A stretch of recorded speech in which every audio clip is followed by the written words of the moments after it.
You can do intro videos now. What's up, everybody? Welcome back to another episode of Unprepared and Live, Veterans Edition, minus Matt, but he's stepping in for Warren Spawn. So we've got Stuke in there, Chris. What's up, guys? I want to thank the three of you for coming in and joining me. I know it's been a while since I've done anything on YouTube or whatever, but that's a topic for another day. So, good to see you, Dave. Thanks for having me on once again. Yes. All right. So, Unprepared, always live. So, whatever. So, Billy, if you want to go with what your stuff is, like your little service, piece of being a veteran, and then we'll go to Adam, and then, myself, Matt, you can just. Yeah, we can do that. Peter B, huh? Yeah, I can do that. All right. So I did 4 years in the Air Force from 95 to 99. And then I got out and had a 3-year break in service. And then I went back in the Army and had to go through Army basic training in January of 2003. 3 deployments to Iraq, then was selected for recruiting. Spent my last 10 years in recruiting and retired from the Army in the beginning of 2019. Okay. Adam? Oh, yeah. Trying to get connected to the StreamYard for the chat, but having some difficulties. But anyway, I was in the military from 1983 to 1986 in Fort Devens, Massachusetts. I was a chaplain's assistant attached to a special forces unit, but spent most of my time hanging out in the chapel. All right, Lou? Yeah, sorry about that. I think it's raining outside, so. It's always raining there. So I missed the whole beginning. I guess we're doing little resumes. Yeah, the little intro of your service makes you a veteran. At 17, my father said, "You want to go to college?" I'm like, "Yeah." He's like, "Well, Uncle Sam's gonna have to pay for it." So he slipped me. He slipped me an Army Reserve pamphlet. He said 100% tuition with a couple hundred for kicker. I'm like, all right. Never said no to my pops. So at 17, he co-signed. 3 days after, I swore in and went to Fort Benning, Georgia, about AIT. And so my first couple of years were reserve duty. After 9/11. I did 2 years active, and I got out in 2004. Most of my active duty time was with General Franks over here at MacDill Air Force Base. I was 11 Bravo, followed by 31 Bravo, which is MP Military Police, and 14 Sierra Air Defense Artillery. So I'm a little stint in DC when everyone was freaking out with airplanes. So that was interesting, but. Yep, that's it.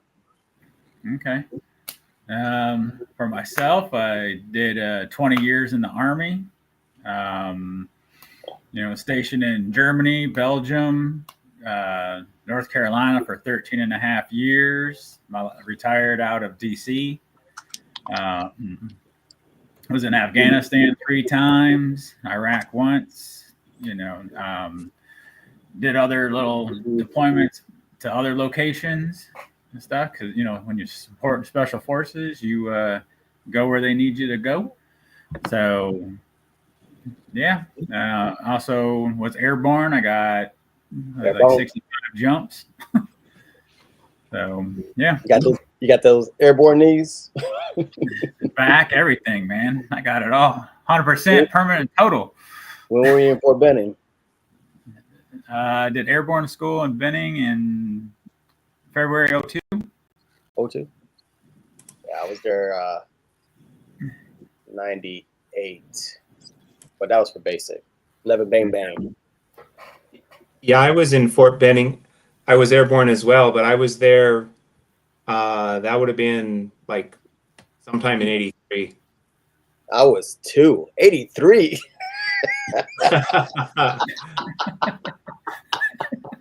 Yeah, I'm struggling to join the chat here and having all sorts of troubles, but I'll keep working on it. Sometimes I'll have 2 tabs open and just keep the YouTube tab on mute. And I just go back and forth to type. But yeah, because sometimes StreamYard is funny with the integration with the chat. But Oh, gotcha. I might give up in a little bit, so we'll see. It's just Chris on here. I see Peter B. And Scott, so Billy, did you tell Chris what I told you to tell him earlier? Yeah, about saving some girls for us. Yeah, he got a chuckle out of that.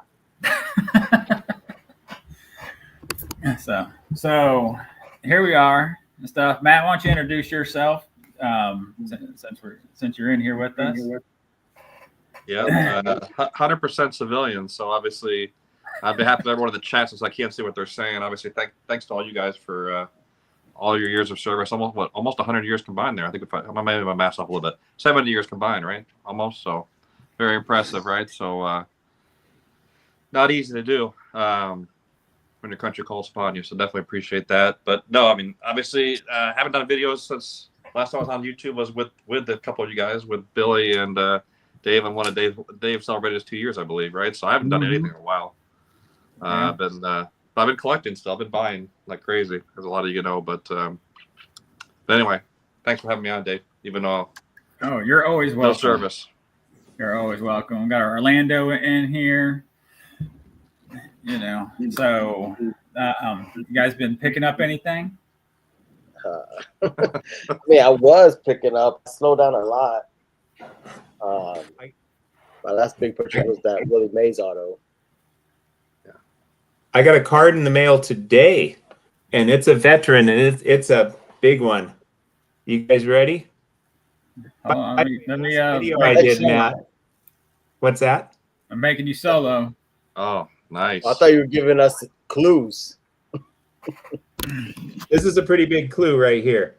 Yeah. This is not the big clue. This is the man. Yeah. That's a gorgeous 3, Adam. Very nice. Gorgeous. I don't know why people don't give 48 Bowman more love. I love 48 Bowman, man. We're clubby. Black and white with no dust. Oh, 48 sweet. Bowman. Sweet. Oh, I'm the Cardinals fan that doesn't have it. I was gonna say Dylan loves it when everyone shows their stands. I go get my stand. We all show our stand mutuals. I didn't bring no cards. I mean, I got cards. I'm in the man cave, but I didn't bring no cards to that. What? So I got to tell you, you didn't bring any cards to the show. I got What's going cards. on here? I got cards. I got to tell you, I didn't know which way we were going with it. So I have a pickup today, as a matter of fact. let me say something about the stand the man before we move on. So I know you guys will appreciate this, but nobody but collectors will appreciate it. So it has to go through the eBay authenticity guarantee, and because of the value, has to be signed for. So I get the tracking info that it's coming today between 10:30 and 2:30, and my wife wants to go to the farmer's market and yada yada. So I'm like, hey, I want to be home by 10:30, and ends up we kind of went over there, and then I was going to walk back. She was going to go visit someone. So I'm getting a coffee at Starbucks, and I'm starting to walk back, and then I get this notice on my phone. It's like, well, could be 10:15 to 2:15, and I'm like, I'm not going to make it home by 10:15, and I'm like, I don't want to wait till Tuesday. As collectors, we don't want to wait because there's a holiday on Monday, which is a good thing. But so I'm just booking it home. But anyway, fortunately, it didn't come till maybe, I don't know, 10:30 or something like that. So that was cool. I was freaking out when we had those hurricanes a couple weeks ago. I went on a little spree, and I bought nothing bananas, but I bought a whole bunch of autographs. Ranging from, I don't know, 30 to $60, $70. But I had a whole bunch of them. I think one of them was $100. But they were supposed to be here or on that week on Monday. But there's a state of emergency. Everything ceased. Everything stops. and it kept on saying through the postal service, the app it was delivered. It was delivered. I'm like, no, it wasn't. So I'm calling the post office, and my wife is like, relax. It's the hurricane. You know this. It's not your first hurricane. I'm like, but my cards, if they're lost, it's saying it's delivered, it's not delivered. But the following week, they all came at once. It was a good mail day. I got like 7 packages. My wife was like, how much did you buy? I was like, now you know why I was like, she found you out. That was a great video, Lou. That was a big mail day. Yeah, that was good. But yeah, I just switched the room around, getting ready for the holidays. I like doing an annual room tour with the growth and the constant evolution of the man cave, the card room. So getting that ready, get organized, and hopefully I got something cool to show. I have no idea what I want or what to get. So the wife is just going to surprise me. So I know what's on your list. You want the Barra rookie, the 48 Bowman. Yeah, that'd be great. Yeah. That'd be a good one. That'd be an awesome one to get. Get Larry. You have another allergy video. Oh my gosh, that'd be phenomenal. To have the stand and the Barra and the 48 will be phenomenal. And then you just need the spawn. Yep, I got spawn. It's one of those where I want to get the right spawn because I love the image. And I don't want to settle for just to have it. I want a nice one. Hey, my boy, the president's in the building. Yeah, congrats, John. Yeah, that was awesome on SCR. I watched that with Alex. He was hanging on there with Alex for quite a bit. President-elect John Mangini, everyone. Already making change, not even in the office. When does he get inaugurated? 2025, I'm sure. But he's already making moves. Executive orders left and right. First day in office. Yeah, no eBay fees. There you go. Yeah, No taxes on online transactions. Yeah. I gotta jump on his VR. I got lots of ideas. and none of this getting a 1099 because you're a collector that buys something and sells it to get something else. We're just, most of us aren't running a business. Some are, and that's fine. That's cool. But most of us are just doing our hobby thing. Yeah, I sold 2 big cars, stuff that I found in my boxes, because I really don't sell anything, but I had like some Bowman autos that went for crazy money, and I actually turned it into one of them into the Stand Usual, and that paid a good chunk of it. And I forgot what else I got. I have the worst memory. I need to start writing some of this stuff down, bro. No, you have good memory on things that you need to remember. Yeah, well, the beauty is, people always ask me, how do you have your wife get you the cars you want and still be surprised? Well, I used to do the Ralphie. My favorite Christmas movie is Christmas Story with Ralphie, and Ralphie's putting this in the magazine and he's writing book reports on it. And I used to do that. I used to have paper lists. I'll leave it on the table. I'll leave it in the bedroom, and my wife just like subtle. But now she just has access to my Google Docs. I have an Excel spreadsheet with all my Hall of Fame rookie cards that I have, the ones that I need, and then my other list is future Hall of Famers of cards that I have and cards that I need. And she just bounces around and gets what she wants. So that's it. So I am still surprised because I don't know what's coming. I don't know the grade because she's bought for my man Dom. She's bought.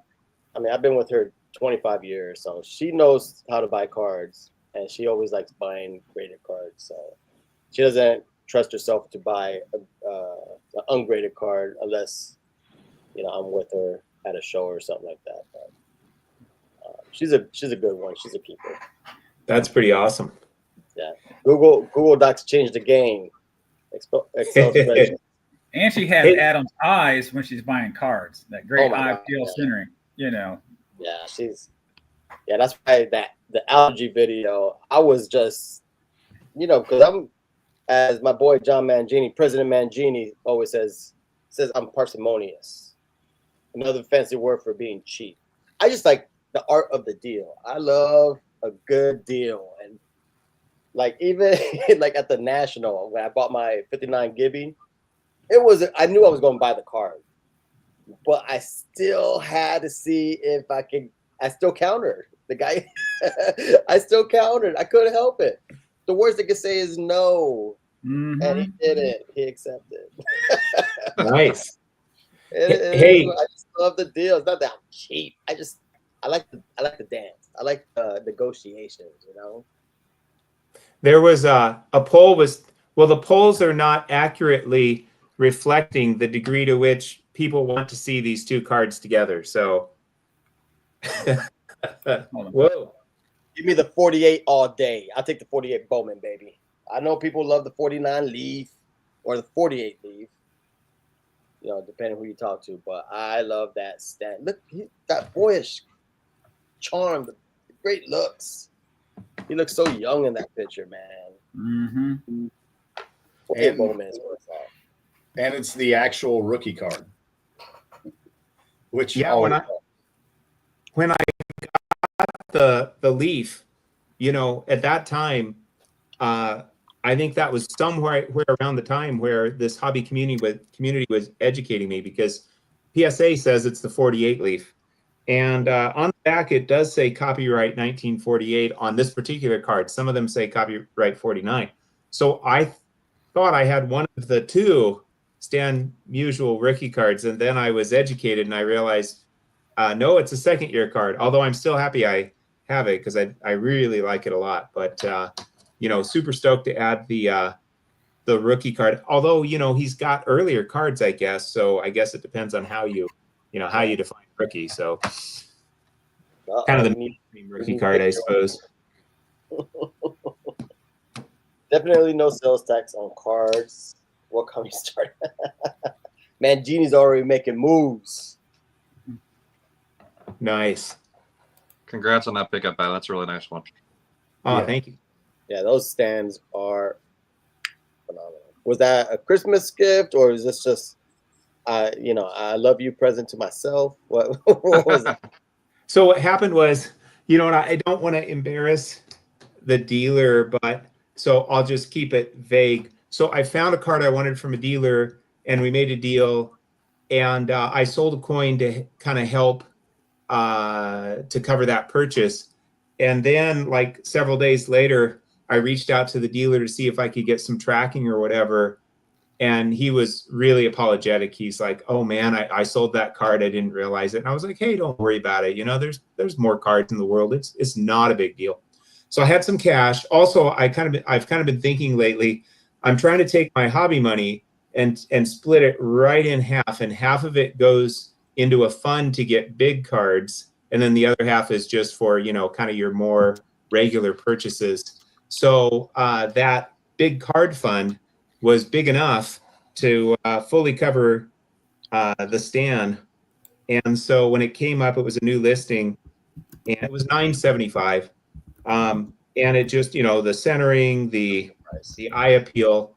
I thought about it for a little while. There was no best offer, I don't think. And I just ultimately decided to snarf it up. When a card keeps calling to you, it just kept calling to me, like even the type of thing where it's like, can I even go to bed and sleep? Because I'm just going to be thinking about this card. I don't know if any of you have done that, but so yeah, that's how it all came down. Then I had to wait for, the whole authenticity thing, which is kind of silly in a way, but I hey.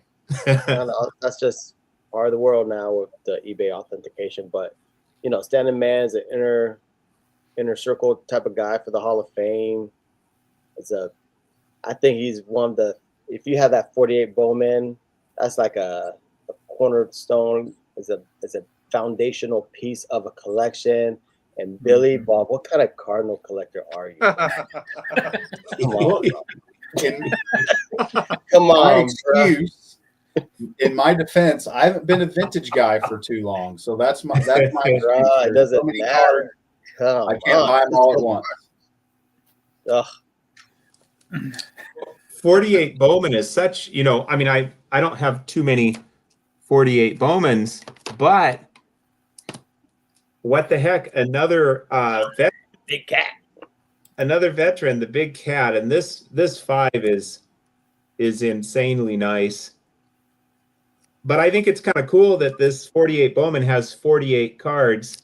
The number of cards matches the year, and you know what a nice set if somebody's looking to complete a set that's not huge. Yeah.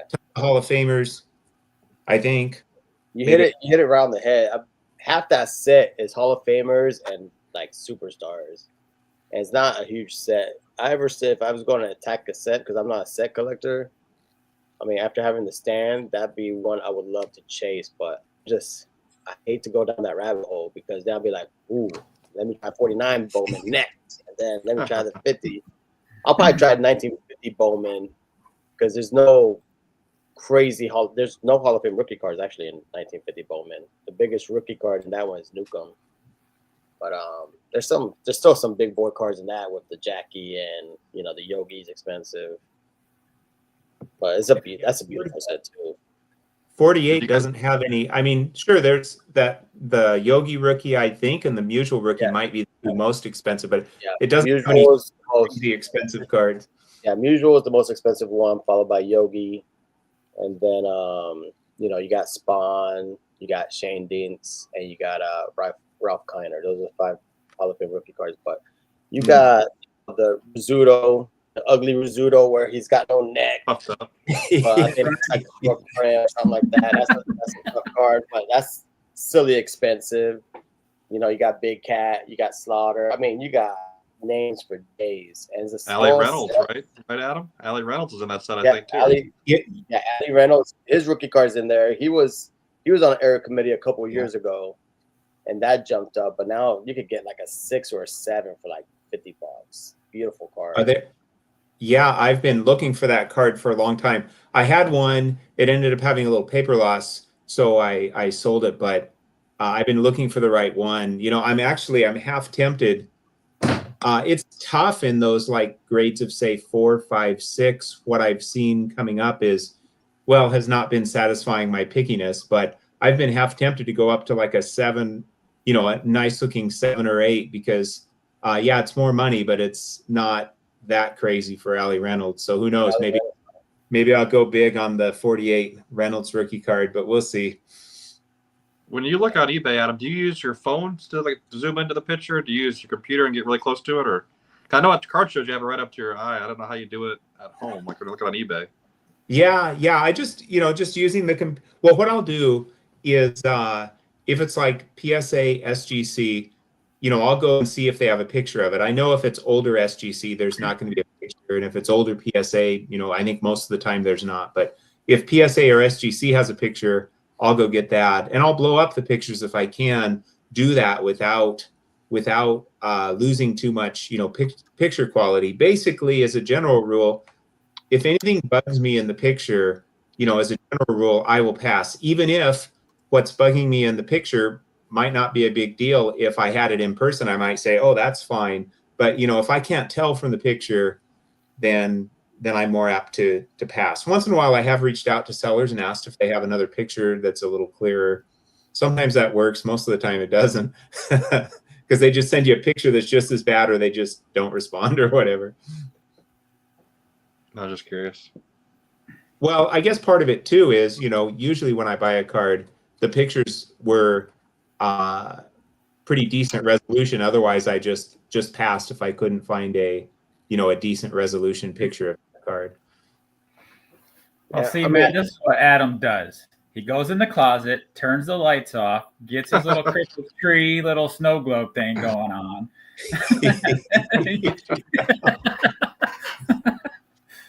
Man, there's times where, like, for the stand, I saved up but it's not like I don't have the patience. That's why I wasn't a sniper. I was always a good shot, but I don't have the patience to save like from January to even June, 6 months of not buying anything to buy one card. Like all the big cards I've gotten is because, I got found money. I had a bonus. I worked overtime.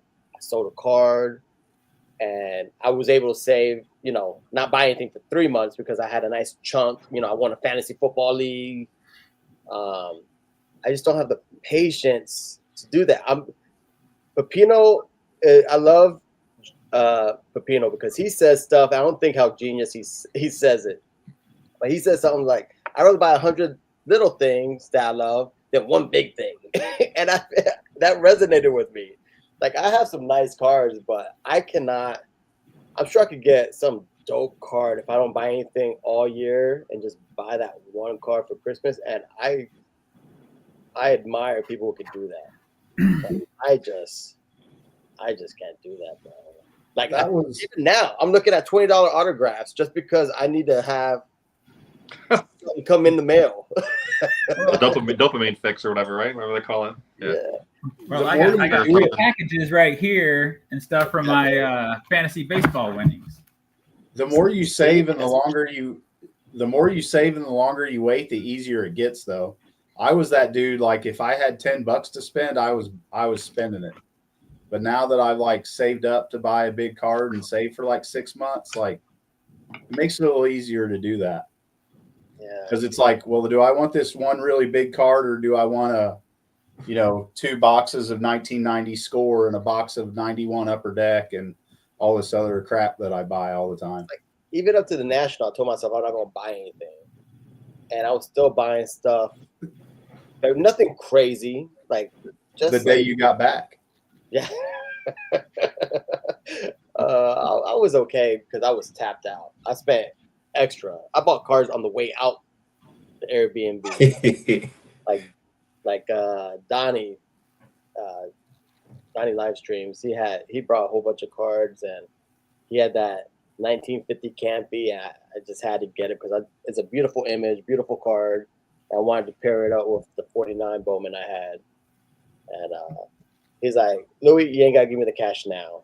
I'm like, "I just don't feel it. Sell it." He's like, I'd rather have you have it because I know you'll appreciate it. And I'm like, "Thanks, buddy." Gave him a big hug. And me and John are driving down back to South Carolina. And the first pit stop we did for gas and to get food, I just sent him the money, PayPal. I'm like, because I don't like owing money. Even though he's like, pay me when you get the cash. And I went over budget, but it was worth it. I just hate holding on or having IOUs. I just can't do it. I'd rather explain to the wife, "Yeah, but babe, I went over $200 on my budget. You're still stuck with me." When I go over on my budget, it's kind of like I'm just, we've got money, but it's sort of like I'm going in debt to myself because I have a lot. But you know what's been working for me, Lou? And I'm going to say this, and then as soon as this live stream's over, it probably won't be working for me anymore, but it seems to be working. I took my hobby money and I split it in half, and I recorded as 2 separate funds. And the one fund is for a big card, and I just got a big card. I made a list of quote unquote big cards, which usually they're like $500-ish or more. Ooh, give me ideas. Santa Claus is around the corner. And then I have just my regular budget. And so right now, like at the moment, I think I've got like $216 in the regular budget and $225 in the big card budget. So, technically you put it together and it's close to $450, but I'm getting used to it in my mind that, hey, this $225 is going to build up for the next big card because I want to get those over time. And then this other amount is the amount that I have that will hopefully last me for the month or longer. So that seems to be working for me. But, ask me in a couple months and see if it's still working. We'll find out. Well, I've noticed, Adam, during the hurricanes and stuff like that, I was busy at work and everything. But I finally was catching up on a whole bunch of YouTube that I was missing out on. But I've noticed you've been buying a lot more modern. And I told myself, the Vintage Sanctuary, some of these vintage cars that you're saving up for are they're not cheap cards. I'm like, to scratch the itch, you start going to the realm of modern. So that's how I took it when I saw you, buying some of the shine that you got. You got some dope cards too. Oh, thank you, my friend. You bring up something interesting because it's like, somebody could say, hey, Adam, you're buying more modern stuff, but actually I'm spending more money on vintage, even though I'm getting more modern cards. Like, I know this is not a veteran, but when I got this card, this was not cheap by any means.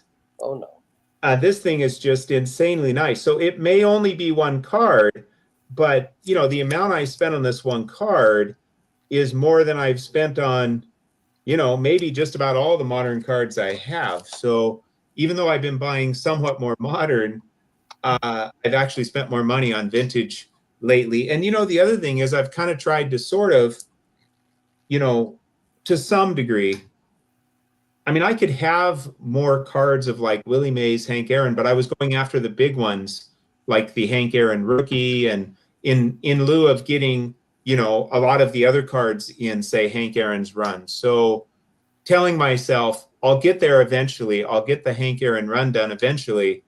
But unless I die first, but hey, thumbs up.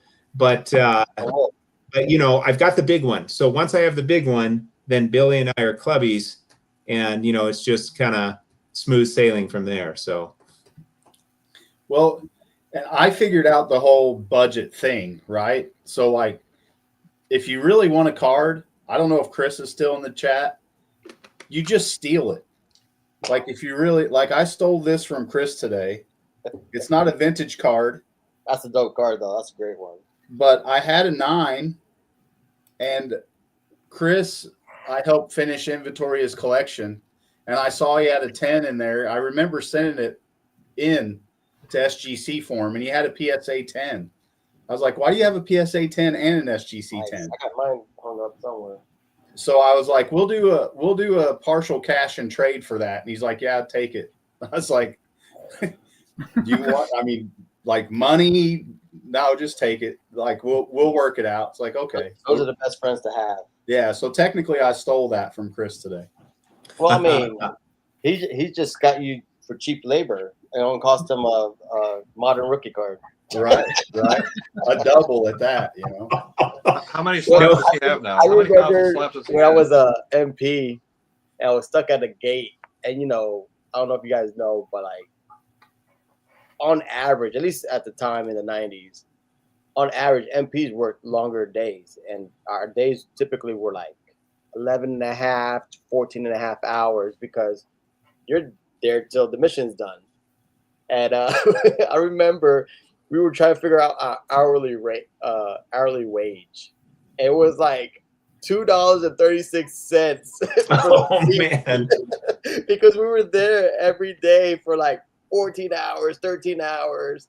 And I'm like, bruh, this isn't worth it. You see the 03s, the 05s, the Colonels, you're there at the game, like, this mother trucker is 3 o'clock and he's already done for the day. And yeah, we're just cheap labor, bro. That's it. Chris knows what he's doing. He's like, oh, you want that Verlander? Here you go. Now inventory for another 6 hours. Chris told Billy, he said, will you work for minimum wage? And Billy said, hell no. And Chris said, how about this minor league card? And Billy was like, all right, I'm in. We'll work for ball cards. That's Yeah. I'm gonna get a shirt. We'll work for ball cards. But they had already done most of it today. So we finished up like the last probably 1,000 cards or so, and then I helped him go through and pull back out his post-war rookie Hall of Famers, and we hung out and chewed the fat and looked at cards. But Matt, you asked how many slabs does he have now? 4,000? Yeah, I was just curious. How many's up Yeah, to? I don't. He told me today it's above 4,000. Chris, Jeez. let us know how many slabs you have. Type it in the chat if you would, sir. Yo, Chris said, hey, check your wallet, Billy. I know. I know he didn't Paid for take any. I know he didn't take anything from it, so I'll check when we're done. I'm not that worried. Unless he took my debit card, that won't get him far. Chris is the one who's ruining the planet with all that plastic. If that gets in the ocean, we're toast. I think the tape's just fine, though, right? The tape doesn't do anything. Oh, okay, that's cool. Hey, I got to show this one. I was with Dave when he got his at the National. That's a beautiful card, that 52. That's sick. This is a Gem Mint 3. It's insane. Gem Mint 3, I love it. Gem Mint 3, that's right. It's a little off center on the back, but nobody cares. Gem Mint 3, this thing is just, I love this card.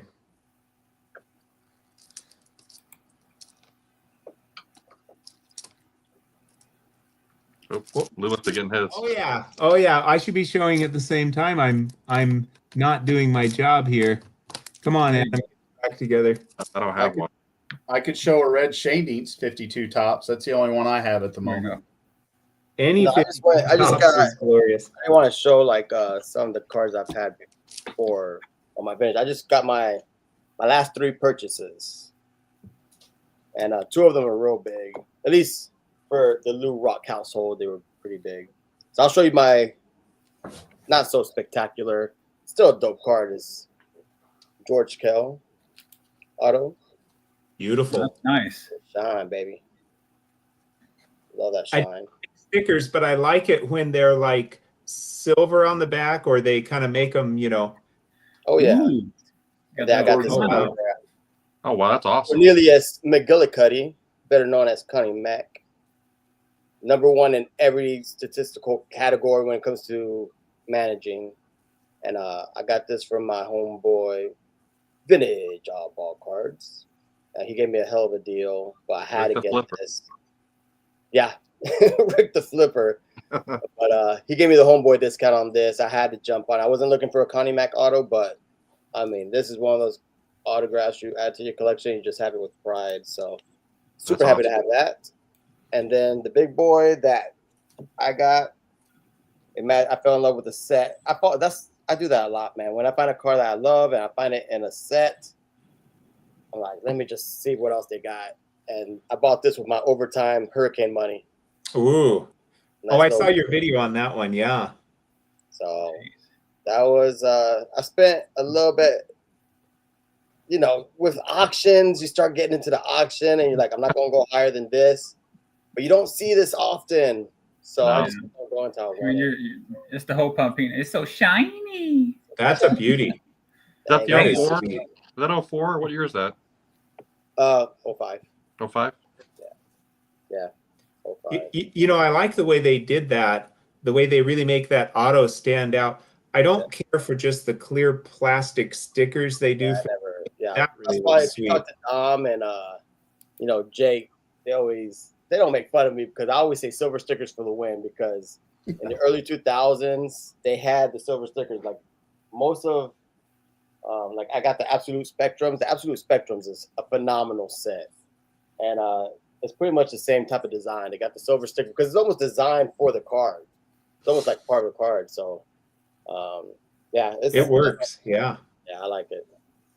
All that shine, baby. This is the only 52 tops currently in my collection. I think everyone needs a 52 tops. There's Al. Oh, sweet. Indeed. That's awesome. I don't have any 52s yet. It's a little off center on the back, like Adam would say, but who cares? I'm not sneaking up on it ever. Adam, you have the feller, don't you? I do. I've got some 52 tops Hall of Famers around. I think my only other 52 is, where is it at? Right here. Do you have the trucks, or what do you have? What else do you have? Mine is the Bobby Shantz. Oh, that's right. That's right. Yeah. This is my 52 right here. Restus. At least the 52 I have at hand. But love the 52. Have you gotten your McCovey rookie yet, Lou? 60? No. I still don't have mine for the 60 set yet. No, I've been really picky. It's hard to find a nice centered one. of Yeah, that. I'm more on the registration because on that one you get a lot of fish eyes. Yeah. I've seen a lot of like faded. Almost, I don't want to say like sun, but that kind of effect where it's been in the sun and kind of fades to a yellowish tint. Because when it's rich, when that green is rich, it's a beautiful card. Yes. And centered. Yeah, All right. I I'm got a okay group of with it. 50. Oh, go ahead. Sorry. I'm okay with 70. You know me, OC cards you love too. I don't have to have it dead centered. When I see 70/30, I just see 30% off. On the horizontal cards, on the landscape cards, top and bottom centering don't bother me as much as left and right centering does. Yeah, I could agree with that. I got a group of 52 tops veterans here. We got Phil Rizzuto, who's a veteran. And of course, I showed the Mize. He was a veteran. And then Spawn. This thing is just, I love this card. That's stellar right there. That is awesome. And Fresh. oh yeah, Larry Doby. This one's really sweet, super sweet. And as mentioned, Bob Feller. I've got the Vic Rashi. Oh, that's not 52. What happened, Adam? I've got the Vic Rashi, but I don't have it handy right now. But then this one. Oh yeah, I remember a veteran. I think you need the mantle. Yeah, I'm missing the mantle. Yeah, I haven't found the right one yet that fits my budget. You need the Jackie. You need the Matthews. Who else is up there in the high number? Huh? That's a Hoyt great Wilhelm. card that Yeah. Maze that Adam has. But James, this past national, he crushed it. He got the Eddie Matthews rookie, which is a tough card. The Jackie, and what's another one? We got Eddie Matthews, Jackie. I think maybe the Maze. I think he. Did Oh, I missed somebody. Yeah, I think he did all three of those 52s in this past one. It was crazy. And he's had the mantle for a long time, right? Yeah. I forgot. Another veteran. See, I'm telling you. Next thing you know, Adam's going for a whole. Oh, you got two of them. Ooh. Yeah. In a Gem Mint 2 and a Gem Mint 4. Is it red back and black back? And Bill Dickey. They're both red. It turned. It is my favorite back. But I like the back too. The black too. So beautiful. What's my boy? Hey, Christmas is coming up, Adam. Yeah. Well, I mean, that is true. I always say I don't know what I want. I'm okay being surprised, but there's always cards you want, like the three big cards that are reasonable. I'm not saying a grail card, but you know, the 49 Dobie is one that I would been dying to have. I want 49 Dobie so bad. The 48 Yogi is another one. And I would love to have the 49 Duke Snyder, all Bowman. Those are like, I think, attainable.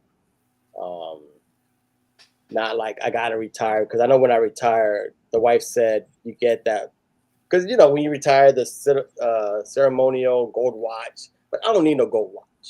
I'm okay with my Garmin military timepiece. So the 49 Bowman Jackie is the one that I'm gunning for retirement. I'm going to cash out my vacation that I have, and I got the green light on that.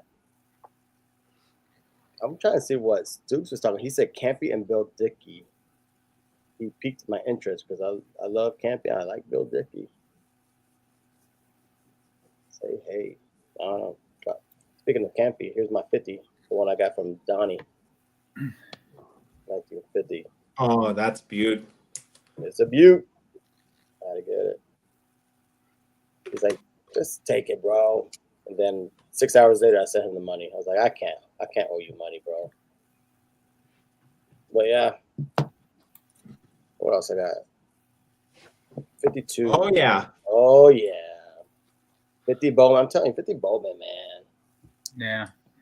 And then the other one that I got, I just saw the image. I had to get it. I love the early Bowmans. You know. Yeah, I love the artwork on them, the paintings, and they're just awesome. Yeah, So- I got 52 Bowman. Oh, With me. I had the 52 tops. I actually had this one first before the tops. Yeah. I love the backgrounds in some of them. Yeah, you're right, man. You're a war hero. Just going down the line. Yeah. See, like the I fence, like like terrible just the target. details in the background also, like Oh, the that's dirt and the beautiful. grass and What's that difference is? Like similar card, but it's a nice 8.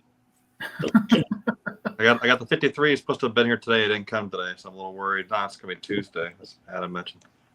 Oh yeah, 52 Bowman might be my favorite vintage set for the Bowmans as far as the artwork and stuff. That's a sick base, bro. Yeah, I wish there was a Matthews at 52. I started doing Matthews now. Adam, are you going for like the 51 maze? Yeah, what's You know on what your what's on your list? You alluded to it, but you didn't say what was on it. Oh yeah, so the biggest cards that I would like to, biggest as far as price, would probably be not the 51 Bowman Mantle, but the 51 Bowman Maze, because I have the 52 Tops Maze, so I can do his Tops run, and I have the 53, that kind of the most expensive. If I had his 51 Bowman, then I could do his Bowman run. However, even if I don't get the 51 Bowman Willie Mays, I'm still thinking about going after 52 Bowman, like Hall of Fame, all the Hall of Famers, because I got the 2 big ones, or at least every card I want out of the set, which might just be, I don't know, they're all beautiful. Like, I feel like every single, at least Hall of Famer in this set. All cards are beautiful, bro. Well, these kind of, are next level for me. But anyway, 52 Bowman, even if I don't see myself getting a 51 Bowman Mantle, but I could see myself completing 52 Bowman, like Hall of Famers, or all the Hall of Famers I want, plus some of the Yankees or all of the Yankees. And then the other big card, as far as the biggest cards on my big card list, 51 Bowman Mays and 39 Play Ball Ted Williams. But I'm not saying I'm going to get those. I mean, I hope to at some point, but those are the big dream cards on my I call it my tier 1 list, I think. I like that tier 1, baby. But I got to show you guys this. This came up, David Adams. It was on eBay, and they had it on their website. This was like maybe a month ago for like 48 or 49 bucks. And I was like, that's insane. It's the 51 Burks Ross, and you got the Johnny Mize, and you get Billy Johnson as well. Oh, he's around here somewhere. You get Billy Johnson as well. He was a Yankee contributor. But I thought, wow, less than 50 bucks. I don't have to pay any tax because I'm in Oregon. But, there was a little bit of shipping. But I thought that was just a steal in my mind. And these cards are so beautiful. It's like a comic strip. I like it. I think that might have been cheaper, because I think, most people probably, I could be wrong, but most people want this without the Billy Johnson, just, in the smaller slab with just the Johnny Mize. But hey, I'll take them together. Yeah.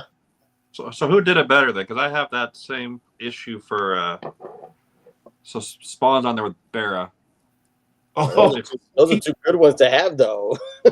But then Tops did it. And obviously, Billy Goodman is no. I kind of like the 51 Tops where they did that. I don't know. I think it looks so cool. I think 51 Tops. No one likes it. I really enjoy it. I know it's not. A lot of people say it's not a baseball card or whatever, but I actually really like them. What are you talking about? It is a baseball card.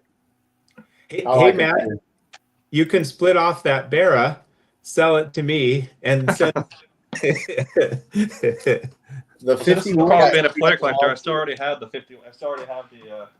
You still gotta have them both separately, right? That's the thing. So I already got them, but. Oh wow! Nice. I don't know where it is. I got The 51s used to be so cheap, and they're not cheap anymore. They are not. No. It depends on the player, I think, right? Like you can get like an 8 spawn for like 300. So but you really, I mean, that design of the card with a 6 and an 8 look the same to me. yeah, no, you're right. They do. You know, it's The blue backs are the pricey ones. The red backs aren't bad. The blue backs are quite a bit more. So It's the Monty's a red back, isn't it? Yeah. So yeah, that's the only Hall of Fame rookie card. That's why. But you're right. The 4 to 8, that you can't tell the difference. No, because the corners around it, you really just go off of centering on those. Yeah, cards. and how it's perforated. Honestly, that's really it. That's really all you could do because the corners are going to be phenomenal because they're rounded. Yep. It's like a playing card. But they're So great. I got a Great steal. cards. Got a lot of character on it. I love those cards. I got a steal at this year's national on a 51 Burke Ross, and it's a veteran, Stan Musial. And I thought, wow, that looks nice. I went back a couple times, and finally I thought, I'm going to go for it. So I asked the dealer, what do you want?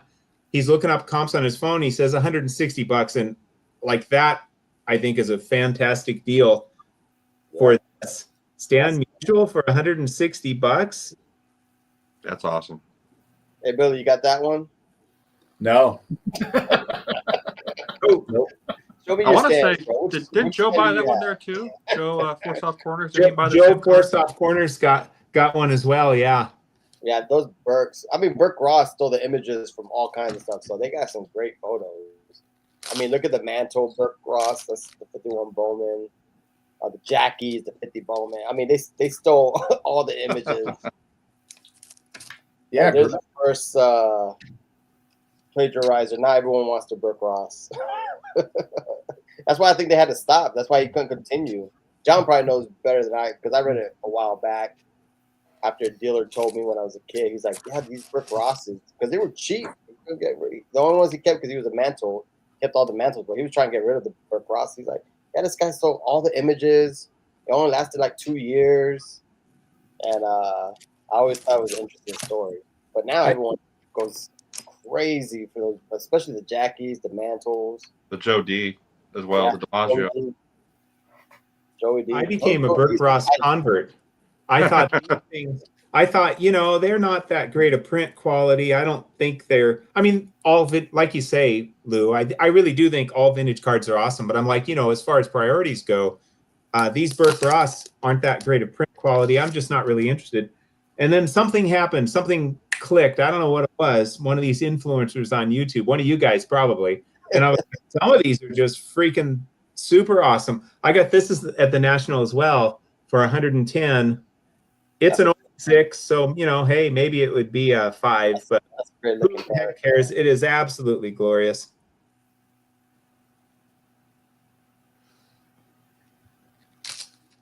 Jeez. What are you talking about right here? That's what she said, and then she laughed. Patty's in here. We're in trouble. Oh yeah. My boy Mike.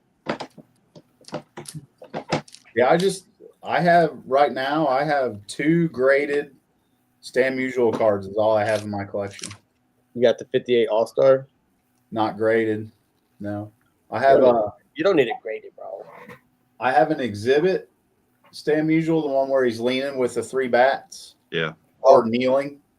And then I have the 60 set Musial. Those are the only ones graded that I have right now.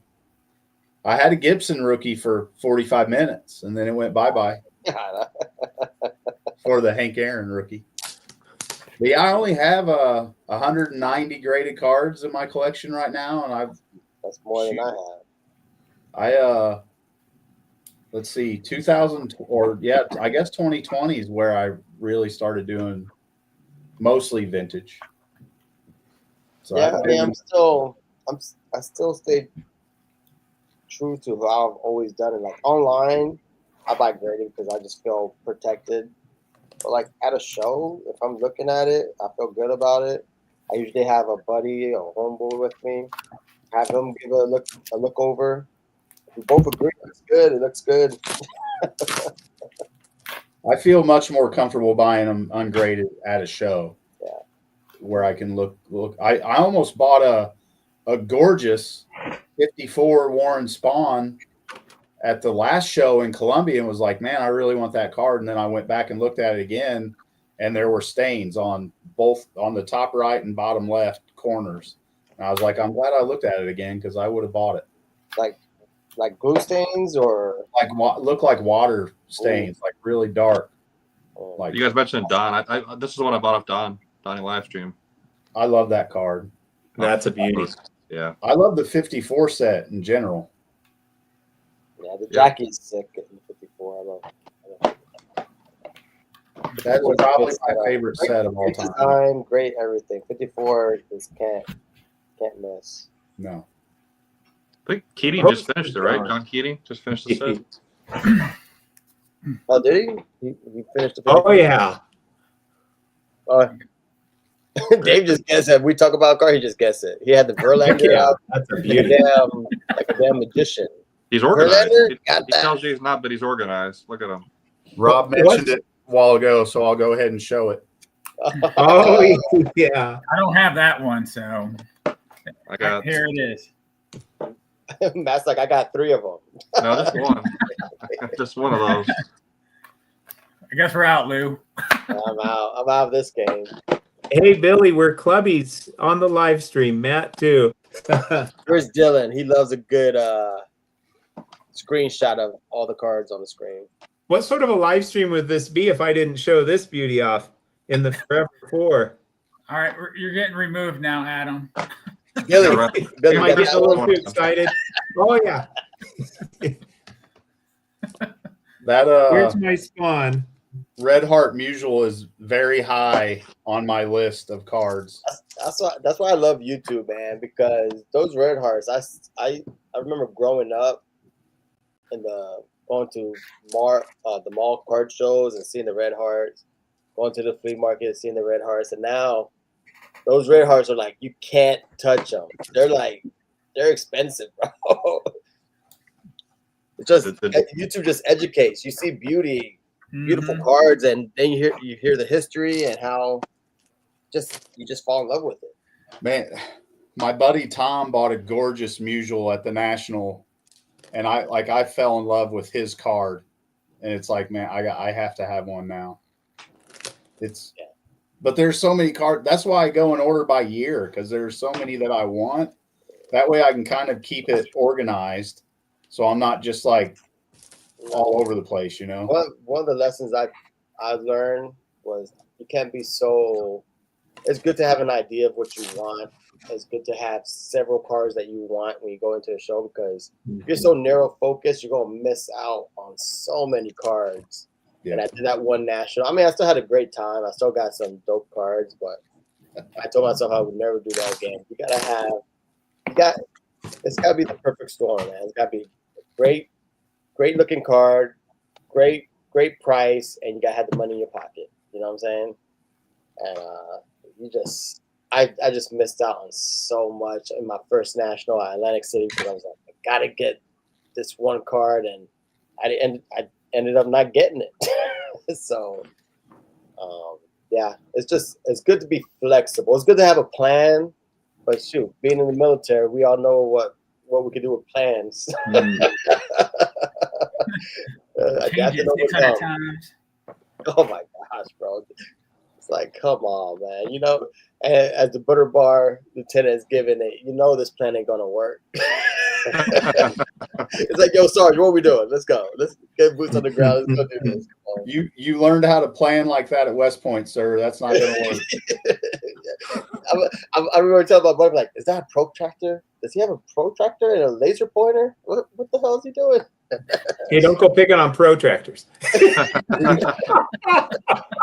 I threatened to throw a lieutenant out of an LMTV on a convoy in Iraq. Threatened to throw him out of the truck. Like, no kidding.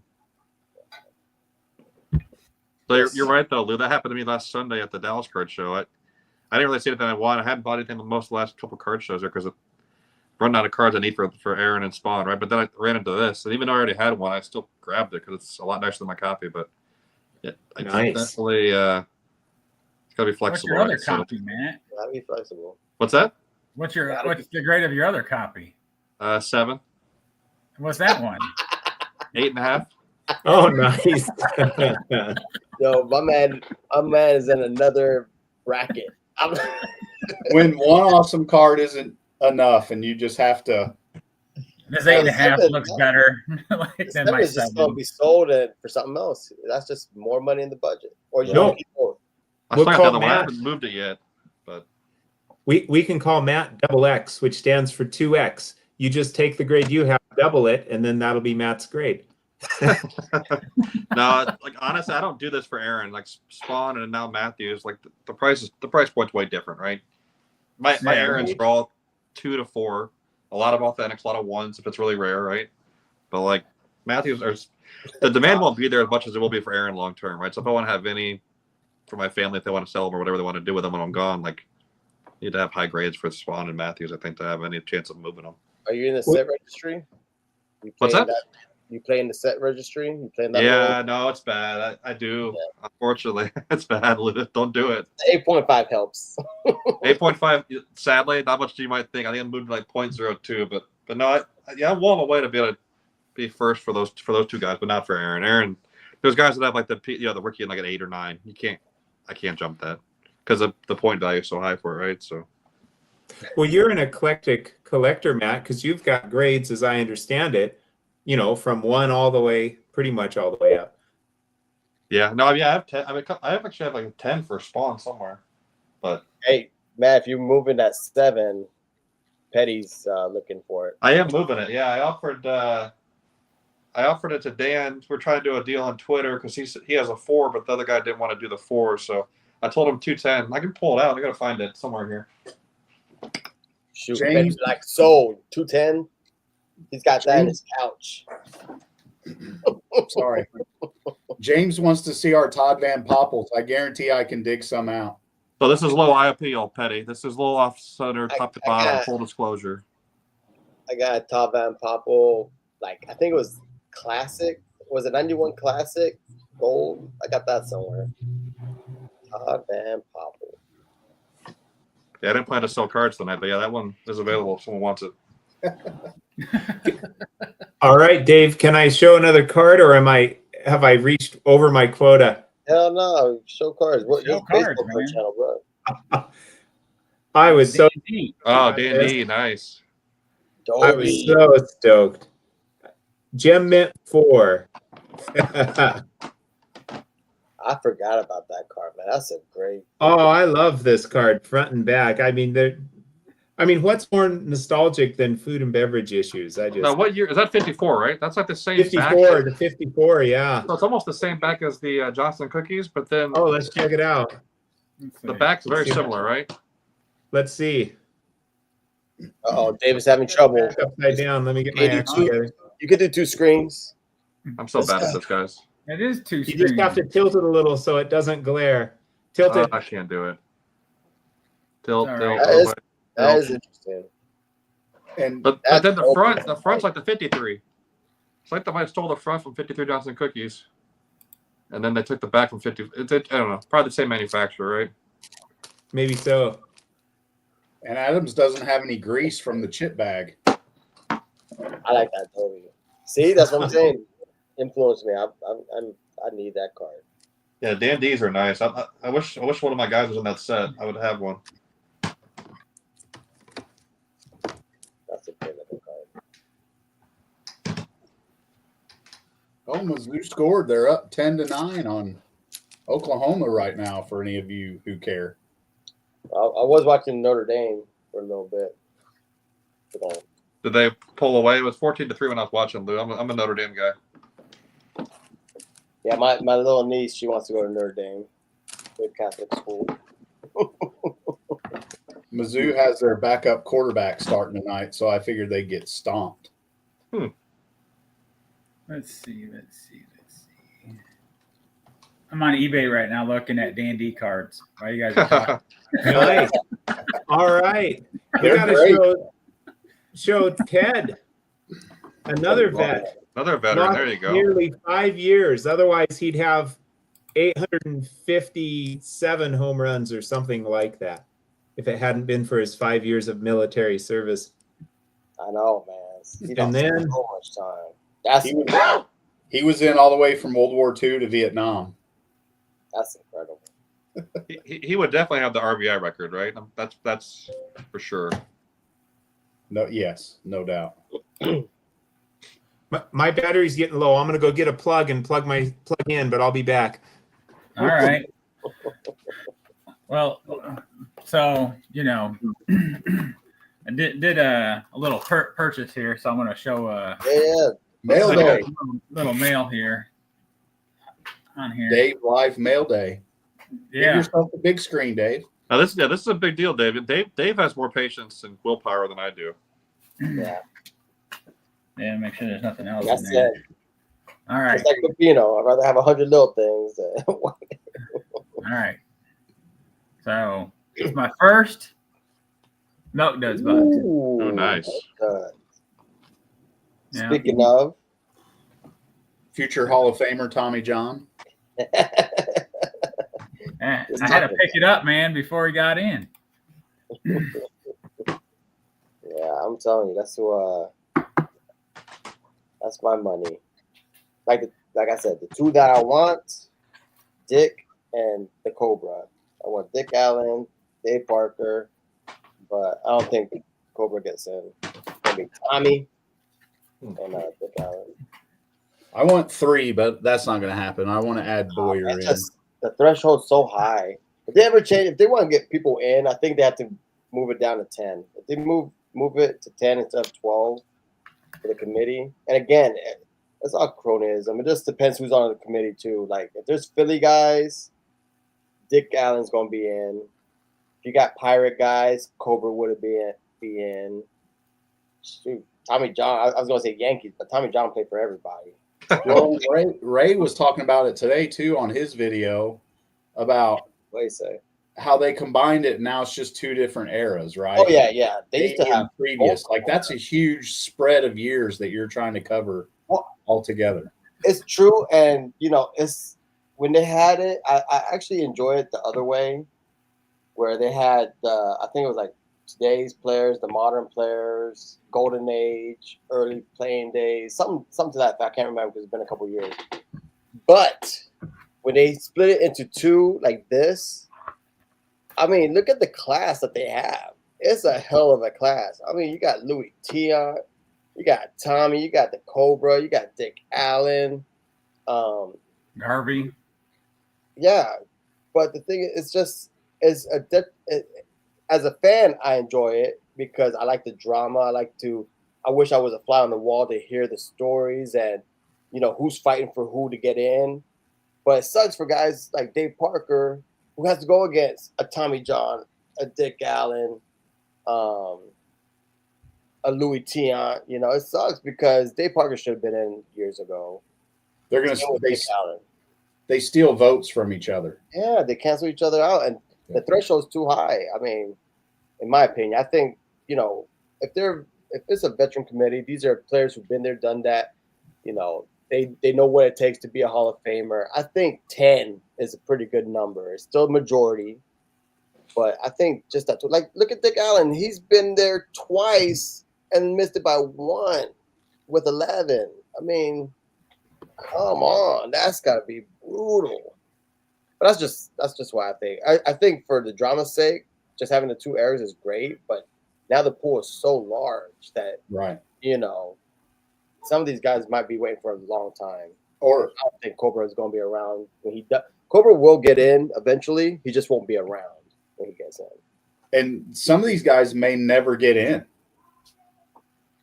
Yeah, I mean, like Steve Garvey. Garvey's never going to get in. He's got a hell of a resume. 10 All-Stars, all-time consecutive games leader for the National League. He was the Ironman for the National League for a long time. For a decade, he was the man. And he played. The thing is, he played for the Dodgers. It wasn't like he played for, Milwaukee or anything. It's like usually if you're a Yankee, a Dodger, a Cardinal, one of the old guard, and you did something with those clubs, it was pretty much a done deal, right? But I mean, for a decade plus, he was the guy for the Dodgers, 10 All-Stars, and it's like It's kind of like Mattingly, just tossed to the wayside. Impressive Well, resume. It's just, I don't know. Chris and I talked about it today. Like, I remember when I was a kid for years thinking that Steve Garvey was the best player in the National League. And I mean, he won an MVP. Now, Mike Schmidt was better, but like, he was kind of the golden child of the National League there for, 10 years or so.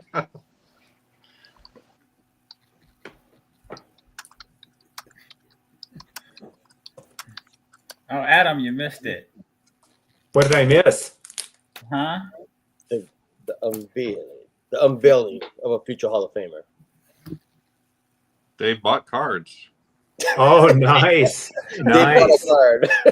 Yeah. Yeah. Dave knows I'm kidding. I've been trying to egg him on to buy some stuff. I'm happy he bought some. I'm impressed with Dave's discipline. It's Well, impressive. I bought this like a month and a half or so ago. Here. Hold on, I gotta. Dude, that's awesome. That's dope. Oh, that's cool. The pinup. I'm going There to was a set that was minus the Koufax that went for like $10 the other night, and I was like, son of a bitch. you gonna display it, or you gonna put it in an album, or? Now I got a frame. I'm gonna put it in. Yeah, I love displaying stuff, man. So I got at the National this veteran. There Oh, are that's awesome. two types of people in the world: those that know this is his rookie card, and those that don't. Yeah, this thing is super crazy sharp. I feel like I got a good buy on it. And hey, this dude was in the military too, with cartoons. I love those cards too, with or without cartoons. I love them. Was You know, Jimmy Adam, Fox? I have to say, for a guy that did like in the last 3 years ish that got into cards, you have one hell of a collection. Thank you. It was a combination of selling some cards and coins and leveraging those. The pandemic, selling some stuff. A lot of that stuff that I sold came down, and I had got it cheap. So did a little pandemic flipping too, which is just right place, right time. That's all. So that was a lot of it. And then also, I have went after some of the bigger stuff in lieu of getting more smaller stuff at times. But yeah. This feller is just screaming. It's like it's freaking mint 9. So Spectacular. but the DiMaggio's got, it's got its crinklies and its wrinklies and its wear, but this feller, it's like, I don't know, maybe somebody made it in their garage last year or something, but Put it up on screen again. what's Put that? the feller back up. Put the feller. I mean, it's just insane. I think they dinged it because it's kind of cattywampus, but other than the cattywampus, it's freaking really, really, clean and sharp and vibrant and has nice registration. So I'm like, that's just. Yeah, I was there when he got that one. That was awesome. It wasn't shipped from China, was it, Adam? I got it Dave from Chappell, what's his or name? William Chappell, whatever his name is. William Chappell. Yeah. Because I remember Matt hanging out with me. Was Jimmy Fox in the military? Was he in the military? Not sure. Probably most of them were back in that day. Oh, what the heck. I'll show the Fox too, just in case. Jeez. Let me throw it on the Google box. This man might have been in the military. That's all I know. He might not have been. They don't have to have been in the military. They'd be all right.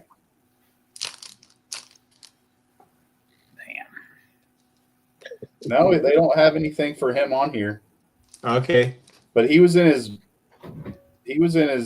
close to his mid. Well, he was 32 basically when World War II would have kicked off. So he would have been beyond draft age, I think. There we go. Besides the Aaron, Billy, you gonna show any other cards? I mean, No. Lou ain't showing hardly anything either, except for I can three of show. them. Like, I've Lou's shown only a showing cars. few. I've shown a few. Dave, cut me some slack, man. What are you Give me talking a about? I showed you my big hiccups. future Hall of Famer. Oh yeah. You acting like I'm showing scrubs around here. That's sweet. This was a Christmas present from Mrs. Ball game last Christmas. Lee. Nice. I've been She's hogging pretty up good the on airwaves. cars, too. Campanella, Maze. Yeah. Showing a bunch of scrubs. The thing is, I just organized my room, and this happens every live stream, man. I'm trying good. Just to... Oh, Lou, did you see what Howard Chaser picked up? The who? What? Huh? You know Howard, the dealer, the national dealer, Oh, stuff yeah. that Theo and stuff. He picked up a cereal box with Clemente's card still on the back of it, like with all of them. Oh, I know exactly what you're talking about. Yep. Yeah, the grape nuts box. Yeah, Yeah. grape nuts. Yeah, he had that at the National, I want to say. Yeah, at the Nat, he said you just picked it up. Really? I could have swore. Let's see if I can find it. At the National, he had the mantle box that he just picked up, I think, right? Mantle bazooka box. I didn't stop at his booth at the National. Let me see if I can find it. National. How about this bad boy? Oh, here we go. This one? Hold on. Oh wait, show his. Hold on. There's a veteran. No, not that box. Oh, No, that was it's a a full- cereal box. No, it's a full box. Yeah, like cereal box, right? Yeah. With the Clemente on and everything. Mm-hmm. No, that's what this is. He has it it's in a glass box. He has the whole cereal with the cereal in it. That's what that was. Huh. It has who's on there? Yogi Berra. No. It's it's a different one. Hold on. Richie Ashburn's on here. Clemente's on there. Yeah, it was real cool. I never seen that item before. But it's the dang cereal boxes. I think I asked him. I think he said it was like 1,200 or something like that. Something crazy. 900 or 1,200, something like that. I'm not looking. I couldn't fly back with that cereal box, anyways. Too big to hide from your wife. Wow. That's the thing when you go to the National. That's why I wish everything was driving distance, because you really got to be careful and not fall in love with something that's crazy, like that cereal box. I would have to buy or pay for an extra bag or extra carry-on or something, because that would have fit. My luggage was packed with gifts and the cards I bought and all the swag they were giving away. My card was exploding. Of course, I get picked for them to do the random search, but I told them I had a whole bunch of like slabs in a row, and it does look suspicious on the X-ray. And I told him, like, look, I know you have to stop me. I know why you did it, but please be careful, because he was like, search that over here. We got to open this up. So I told him, like, look, it's just baseball cards. Please be careful. I was like, do what you got to do. And then, I mean, you know how it is. It's Jenga, it's Tetris. And he's over there. He's like, all right, you're good. And he throws my luggage. I'm in the middle of the airport in South Carolina, trying to organize everything. You mother trucker. I was so bad. But that was the only of the whole trip. Hey, you got to be careful. You can't get anything super cool. You can't get a poster. You can't get a picture frame, a cereal box if you're not driving. That's the only downfall to like these Nationals or like Strong's or something like that. Yeah, that was what was nice about last year. We drove, so I got like the 68 SI poster for Aaron because we could drive home, right? Yeah. Couldn't have bought that if I was flying. James has a scary tale. I think it was last National, not this one, but the year prior. He bought a dope Muhammad Ali Who's on there? Pele. It was Pele, Muhammad so they had the Ali dual and Pele. autograph. Yeah. And he, he's a smart guy, so he FedExed it. But then it got lost for a couple of days. Thank goodness they found it, but it's like even then you think out the box, you find a solution, and even then it's still scary, Yeah, this year I had the Heartland Spawn statue I found it. And so I bubble wrapped it. I just carried it to the airport bubble wrap. I don't want to put it in my bag. I don't want to get it damaged. So That's funny you say that. I was flying back home. There was a kid, a teenager, and you get one carry-on, and this kid walks on there with a computer monitor. I guess he was a gamer, and he's just walking on. He has his. I'm like, I've never seen anyone carry their computer monitor anywhere, but I was his go-to. I guess wherever he touched down, he was ready to start playing. I never saw that before. I just Dude, saw check my your phone. comment. Check my phone. Yeah.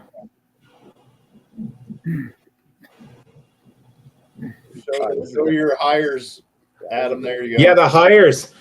I feel like there have been some great auction buys. I got this for a few months back, $164 in a Supreme 6 here. Gem Mint 6, by the way. And there's the back. Man, you got a whole bunch of sick Dobies. You got a pretty sneaky good Dobie collection. Been working on Dobie. I'm also very interested in his 49 Bowman as well. Yeah. Yeah, that 49 Bowman with the yellow is such a beautiful card. I mean, that's a 49 Bowman is so sneaky good. It's phenomenal, man. You got Richie Ashburn, Duke Snyder. What else you got in there? Stan Musial, not a rookie, but yeah. I mean, they have like the two variations though, right? Joey. Like certain ones have variations with a name on front and name without name, right? Yeah. TSA going command, yeah. That shit, man. TSA. Sometimes, I mean, it's a necessary evil. You gotta have TSA, but I was like, my man, do not start throwing stuff around. They're just baseball cards. He started laughing. He's like, okay, I got you. He just slides my stuff. He's like, all right, you're done. Spent another 20 minutes putting my stuff back together in the airport. Tell him you're gonna have to put him in the Hucklebuck. He messes your cards up. It was about that. I was like, me versus the Army. I ain't gonna try to get arrested, go to airport jail. You crazy? That's embarrassing. Cop gets arrested in the airport. That'd be a bad day. That'd be a bad day, bro. Yeah, that'd be a great story to tell your boss. Well, what happened was No. What happened was he took my baseball cards. Like, that's a bad day. all right. Yeah, I hit my 20 in June coming up. June 2025, I hit 20. So we'll see what happens. You're Yes, young, congrats. Lou. Just for you, another Dobie in a Gem Mint 2. love the red hearts. I love tab. the Red Man Red man. cards so much. Oh, I love these things. Yeah, they're I do awesome.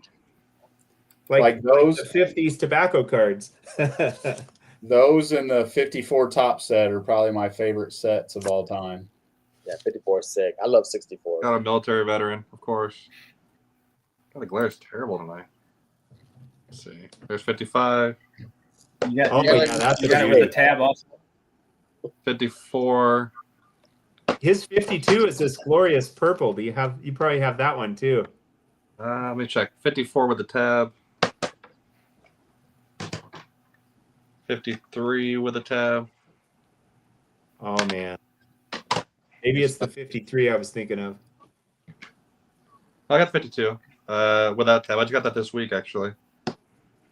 I love the color on that. Yeah, these are really nice. I'm trying to get them all with and without tabs. I know it's stupid. I got an obsession with a stupid registry. It's glorious, man. It's absolutely glorious. And there are worse cards you could have more than one of, for sure. Yeah. Well, they're all the same color image, on them, different color. Mm-hmm. that is just How was that? insane. Well, did you watch Sammy's video? Apparently, the was it the Pinkerton cigarette guy? It was connected to Redman. He eventually owned Redman. So that one, he got that Matthewson at the National, right? 1913 Pinkerton. Anyway, he talked about last night in his chill and chat or whatever. Hey, for Rick wants me to show this Aaron.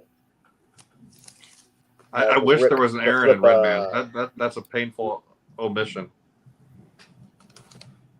Just for my boy Rick, vintage ball cards. Yeah. That was a good deal you got on that one.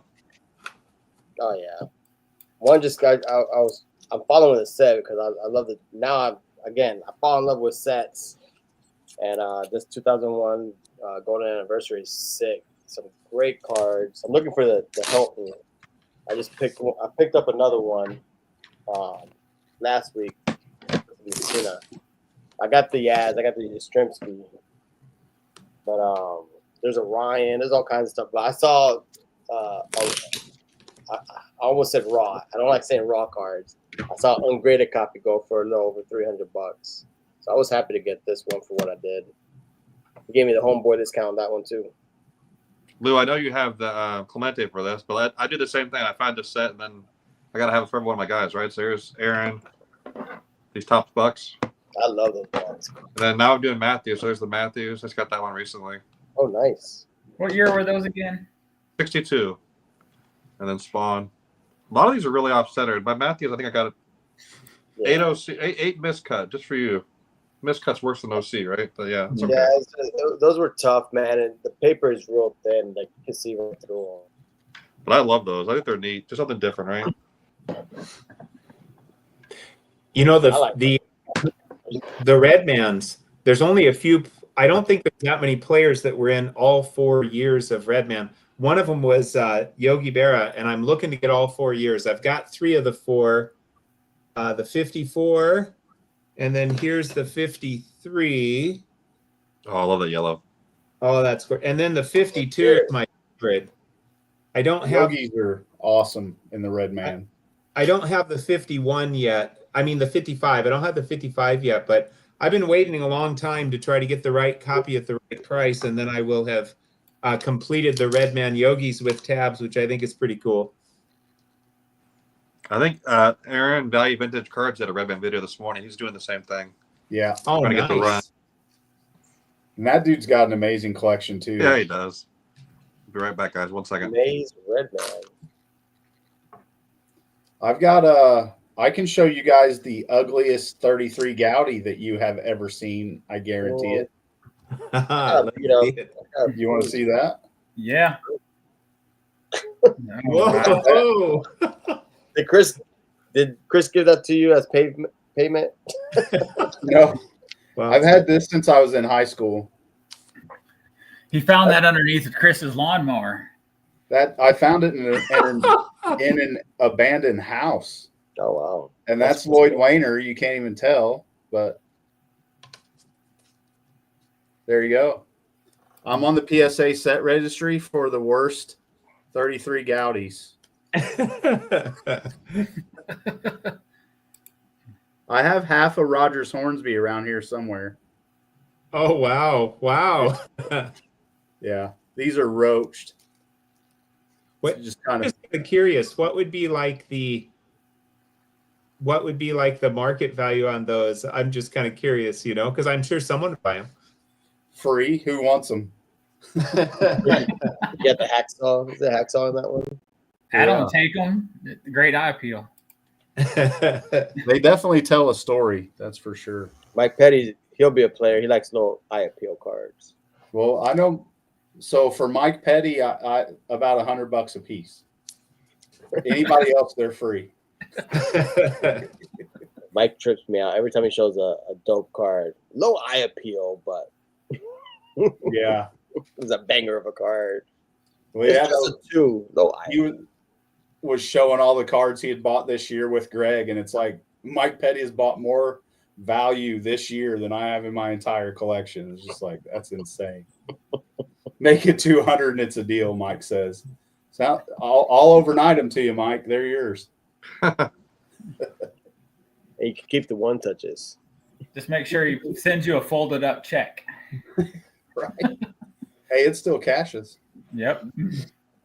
Yeah, well, now that the 52 mantle is, way out of my range, I wish I would have got one. Even a low eye appeal is better than a no eye appeal.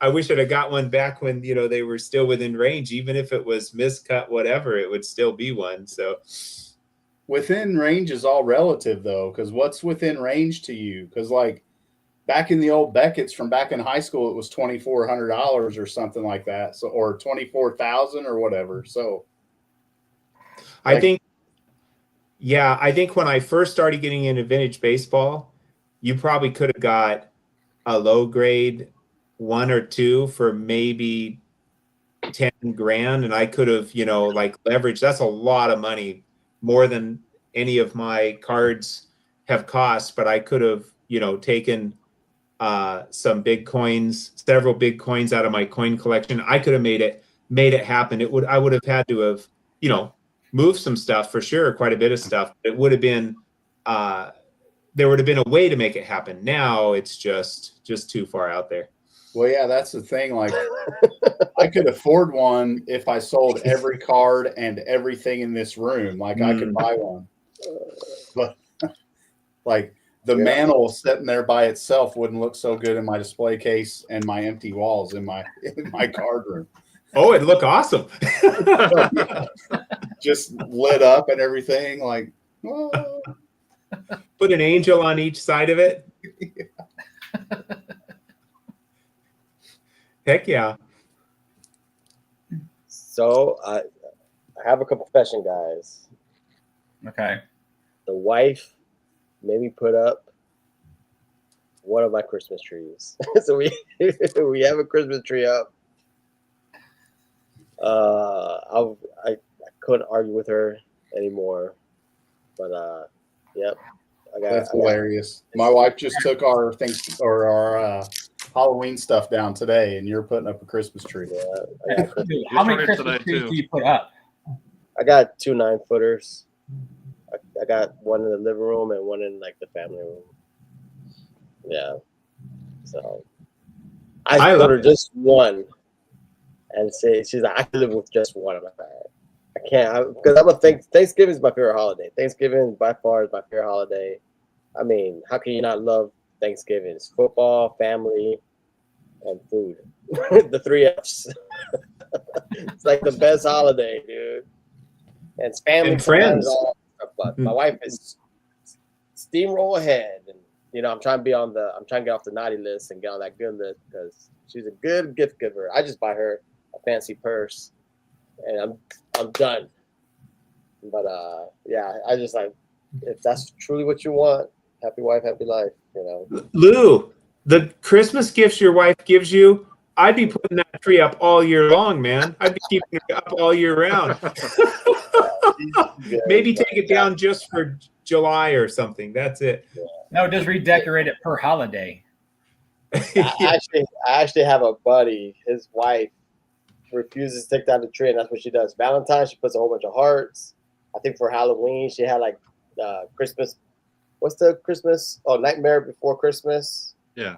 She has a whole bunch of those ornaments. She does do it like St. Patty's Day. She has 4-leaf clovers all over it. She's funny. She has a holiday trees, as she likes to call it. But yeah, it was just between her and Bob. It was a force I could not beat. Oh, here we go. Oh, that's that's Tiffany. That's a $10 million card in your hand. Yeah, that's the Tiffany. The Tiffany 52 mantle. They printed these in Ireland the year before they started the Tiffany set. So this is kind of like the Tiffany 52 tops mantle.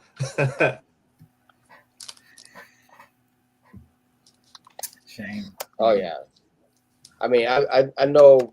I mean, I've been with my wife 25 years. I've been married 21. I know about purses. I know about Coach, Tory Burch, and Louis. She's not into the Versace. They're too small for her. But yeah, I buy plenty of purses, And Does she have a Google sheet so you can see what purses she's looking for, or? Oh no, she just tells me a color. I'm like, whatever color's in, just tell me the color. I'll find something. You want crossbody? You want clutch? What you want? See, I gotta know a little something. I mean, she puts the effort to buy me stuff, so I gotta pay attention for that. But she's a simple girl. She just one bag and she's good to go for the year. But You throw in like a little wallet every now and then with it.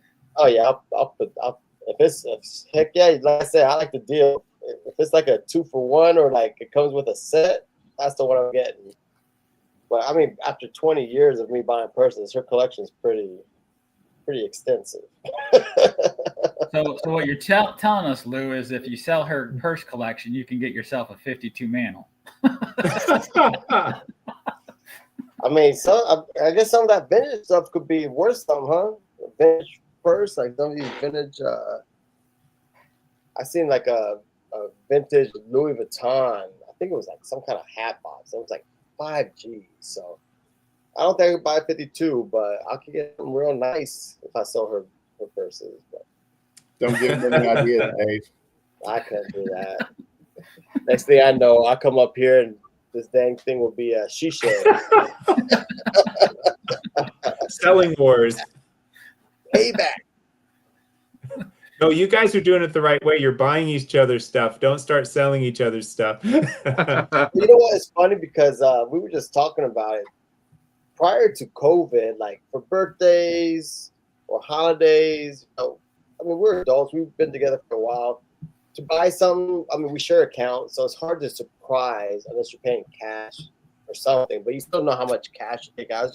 My wife is a forensic accountant, so she knows money. She follows the money. I mean, people hire her to find money or, stuff to that effect. She works at a bank. So it's hard. So if the account's off by 50 cents, it drives her crazy. To me, I'm like, hey, it's just 50 cents. She can't live her life like that. She has to know where everybody is. So we used to do vacation. We would go pick a little town somewhere. St. Augustine's a favorite, Savannah, and just go for the weekend, come back, because we always, we rather make memories. Because I mean, if she wants a purse, baby, go get a purse. If you want shoes, go get shoes. I mean, that's how it was. But after COVID, that all stopped. And it's funny. We just had that conversation today. I'm like, let's just try to go back to it. I mean, my son is 18. My second oldest, she's about to be 17.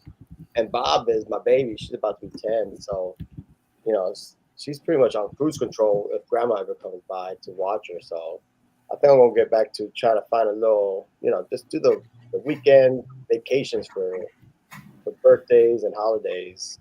Because those were always fun. I always bought cards in those trips anyways. Like, let's go to the market. Yeah, I'll buy some cards. You were mentioning, Dave, about, the cards that I've collected over a few years. I mean, part of what helped me is we're empty nesters now. So my card budget went up. So, if this had been like 15 years ago, I'd have been on a much, much tighter budget. So that's been kind of nice. Part of it's a time of life thing, but now I'm an old guy, so I got to get these cards while I still have a little time left. Well, 15 years ago, you probably could have got the cards you got now a hell of a lot cheaper. That's true too. I had less money, but they would have cost a lot less. You could have got a hell of a lot of very bonds. What's that? Who, me or Billy? I think you both maybe said something at the same time. I couldn't hear it. I was going to say you can get a bunch of bonds cards. Oh, yeah. Then I feel like it's been a while since we showed a card, so Dan the man here in a Vintage Greatness 3. He's already 5. This thing looks really nice. It's got crinkles and wrinkles all over the place. You might not be able to see them, but it's so wrinkled up. But this one's really, but the wrinkly one, I'm keeping the wrinkly one until, if I get a better copy at some point. I almost pulled the trigger. If I get a better copy, I can't see who's in the chat because of I'm not making StreamYard work, but if I get a better copy, I think I'm sending this bad boy to Bracket. Joe for soft corners. It's got sharp corners, but it's got all sorts of wrinkles. Yeah, he's not in the chat. Oh no, yeah, I think he'd really appreciate it. I mean, I like it too, but if I get a better one, I won't need it.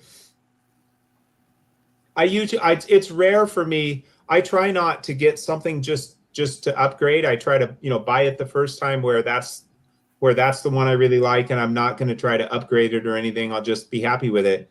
But this was inexpensive, and I was like, I'm just going to grab this now and then probably upgrade later. I usually don't do that, but I don't know why I did, but I'm happy I did. So hey, I'm over upgrading. I don't want to do it anymore. Yeah, I'm not into the upgrading thing. It's one of those things, like if I go to a show and I absolutely cannot find anything, there's like 2 cards. There's a Clemente that I have that's practically miscut. It's my 61 Clemente. If I ever see that at a show and I have the money in my pocket, I want to get it. I have a Thurman Munson rookie in a 4. Again, same situation. Like, I'm not going to purposely look for it. However, if I run into it and I don't, if it's a small show and that's the only card there, I'm in a buying mood, then I'll be happy to get a PSA 6 or 5 just to upgrade. But I'm not like on eBay looking every day trying to find an upgrade for that card or certain cards. Lou, you said if you're in the buying mood, are you ever not in the buying mood? It's very rare. I think I might have been to one show where I didn't buy anything. It was super disappointing. But I think it was a combination of, I had like maybe $100 in my pocket, but it was just nothing that was worth. Only because I had $100. Like I said, I like deals, and there was times, especially after COVID, where people were just so. The price is the price, and if you don't get it, someone else will. And it was true. I mean, these dealers were like non-negotiable. That's why I went to eBay, because at least on eBay I could throw a best offer and the guy can take it or not. But it was tough for a while negotiating after COVID because the prices were just jacked up and they weren't moving. And you know what? You go back and the card was gone. It was terrible. I think that might have happened once or twice where I left with the same amount of cash. It's such a sad day. I hate when that happens. Like, I want to buy something. I'm paying to buy something, but yeah, you're right. You're right. I'm always in the mood to buy something. That's awesome. I'm always in the mood to buy something. I think we're all in the mood to buy. Sorry, Dave. Go ahead. No, I'm just saying we're all in the mood to buy. It's just Yeah. what's catching our eye. And I used to hate to come home from a show with money too, but like now that I've gotten better at saving money to try to buy some of the bigger cards that I want, then it's like, oh, well, that's more money I can save up and put towards whatever on the next one, So you haven't bought a car since you're Aaron? No, I bought some stuff, just nothing like little small stuff here and there. Like I bought a Mantle Tops Giants at a show. I bought like some boxes that I ripped and stuff like that, but nothing like. Is the 48 stand the big car that you're trying to get next, or trying to get the Kibby? No, I'm actually. So I have, kind of like Adam said, I have tier 1, 2, and 3. So like the tier 1 cards that I have left are Roberto Clemente's rookie, Koufax. Roberto Clemente. I can't do it like you can. Lou's the best at it. Clemente, Koufax, and Wayne Gretzky rookie are my next 3 big ones. Oh, Gretzky. I remember Gretzky rookie. You could buy that card all day for like $400 when I was a kid, and now It's crazy how much that car is. Yeah. But Sandy's a nice one. I would love to have Sandy. You know what I just realized, gentlemen? I've got 2 veterans on one card, Hall of Famers. Oh, that's sick. I can get that one. Billy was happy to get one. He's like, I got one. I saw Dom in the chat saying Boyer for the Hall. I like Dom's Hall of Fame analysis. He says he's in the Hall. He belongs in the Hall. I got 3 guys. These are my top 3. I think these are the 2 I want to go in. Oh yeah. Oh yeah. Oh, you gotta do it for Dylan when he sees this on the replay. You guys. Oh yeah, we got to show them at the set. Sweet. Hey, we have 6s too. We got them in 6s. Yeah. Oh, matching 6s. Matching 6s. I love that card. So I forgot. This is another mutual I have. Yeah, I was gonna say you said you had the exhibits and the 60. So Yeah, I forgot about that one.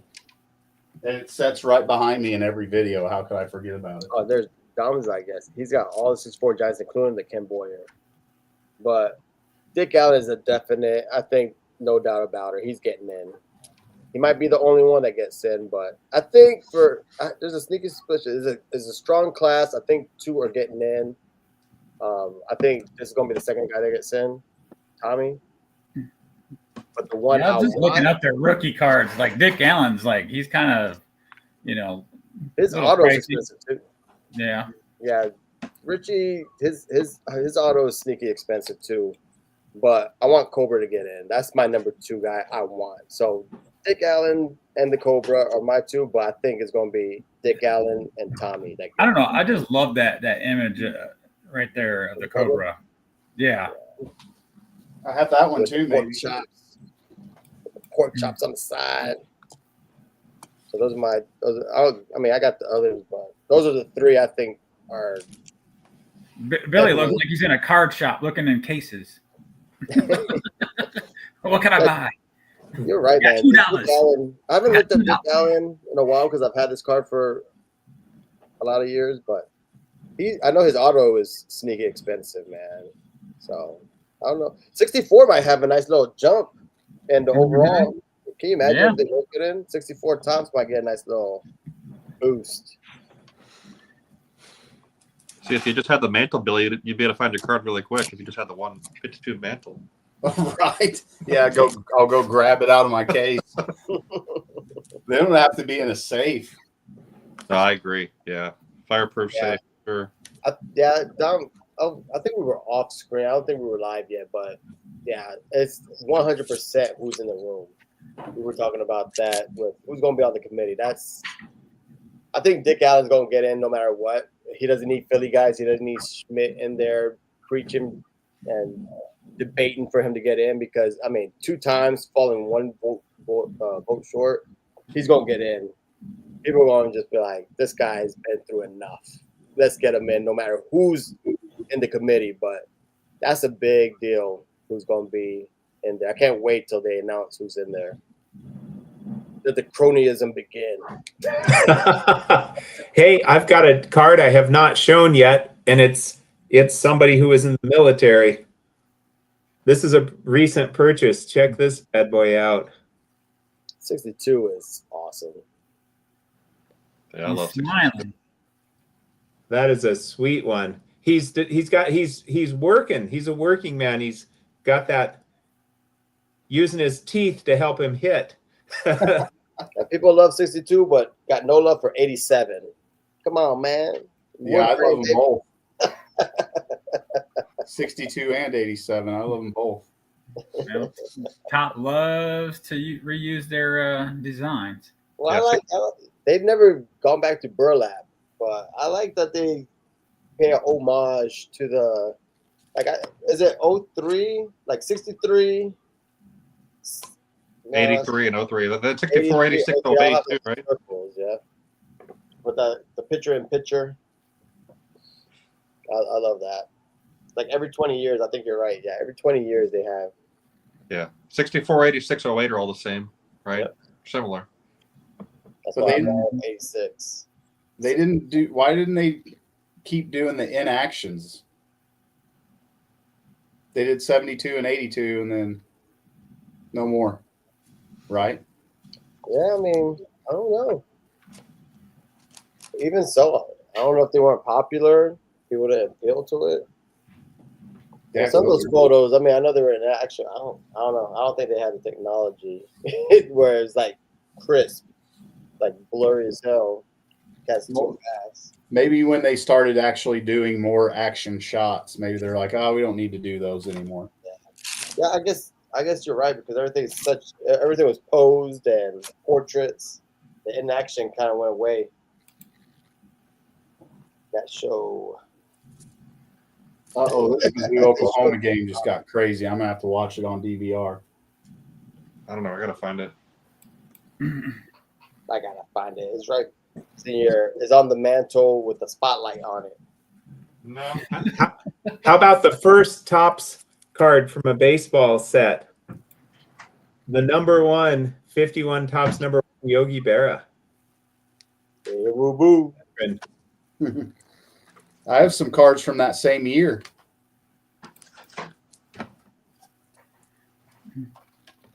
Oh, those are sick. Wow. Oh, the Connie Mack All Stars are nice. Did someone say Connie Mack? That's pretty sweet. Who are they? It's Walter or Christy Mathewson and Tris Speaker. Nice. I heard of those guys before. Yeah, they're pretty sweet. They These look were great. in a brown paper bag, dropped at my desk at work. Yeah, this was obviously Dave and 91 clear. helped out with Oh, this yeah. purchase. The caution. Wow. So it's like a quadruple print, which I think a lot of people kind of poo-poo the card, but I think it's awesome. I mean, it's a Conlon photo, right? So I think it's amazing. Who poo-poos a Ruth? Yeah, of any kind. Probably the don't same know. guys who want a dang Luca refractor. it's the only one I have. So it's the only one I'm probably ever going to own. And then this is Tyus' Cobb card still we got the year before, the one that I'm glad Chris Oh, finally got yeah. his this year. I feel bad about that. I didn't know he was looking for it last year when we got it in Chicago. So I feel like I kind of took it out from underneath him. And then but he got one recently, so I was happy for him when I saw that video. Hey, Rick says I was that there Ruth for is that one fire. too. Yeah, Rick exactly. says that Ruth is fire. So Rick has like 40 roofs. So if he says it's fire, it's No, I love the photo. Honestly, I think it's a good one. I think because I was going to get the Quaker Oats, but then they were wanting like 2K for just like a 1, and a lot of them had a lot of damage, which I'm okay with damage on the big stuff, but I don't know. This one kind of fell into my lap. I liked it. I think Adam and I found like a 1.5 the day before that was like way worse condition for the same price. I ended up getting this one for, or within $50 of this price, and so it kind of worked out being patient for once. Yeah, that 2.5 that Matt has, it's got like some vintage ink on the back. Yeah. 'Cause it's ink back. And to me, it actually looks, I think it kind of looks cool. Like I think somebody set it on their desk or something, and Right there. there was maybe paper with wet ink or something, but it's like, it's a blank back to me.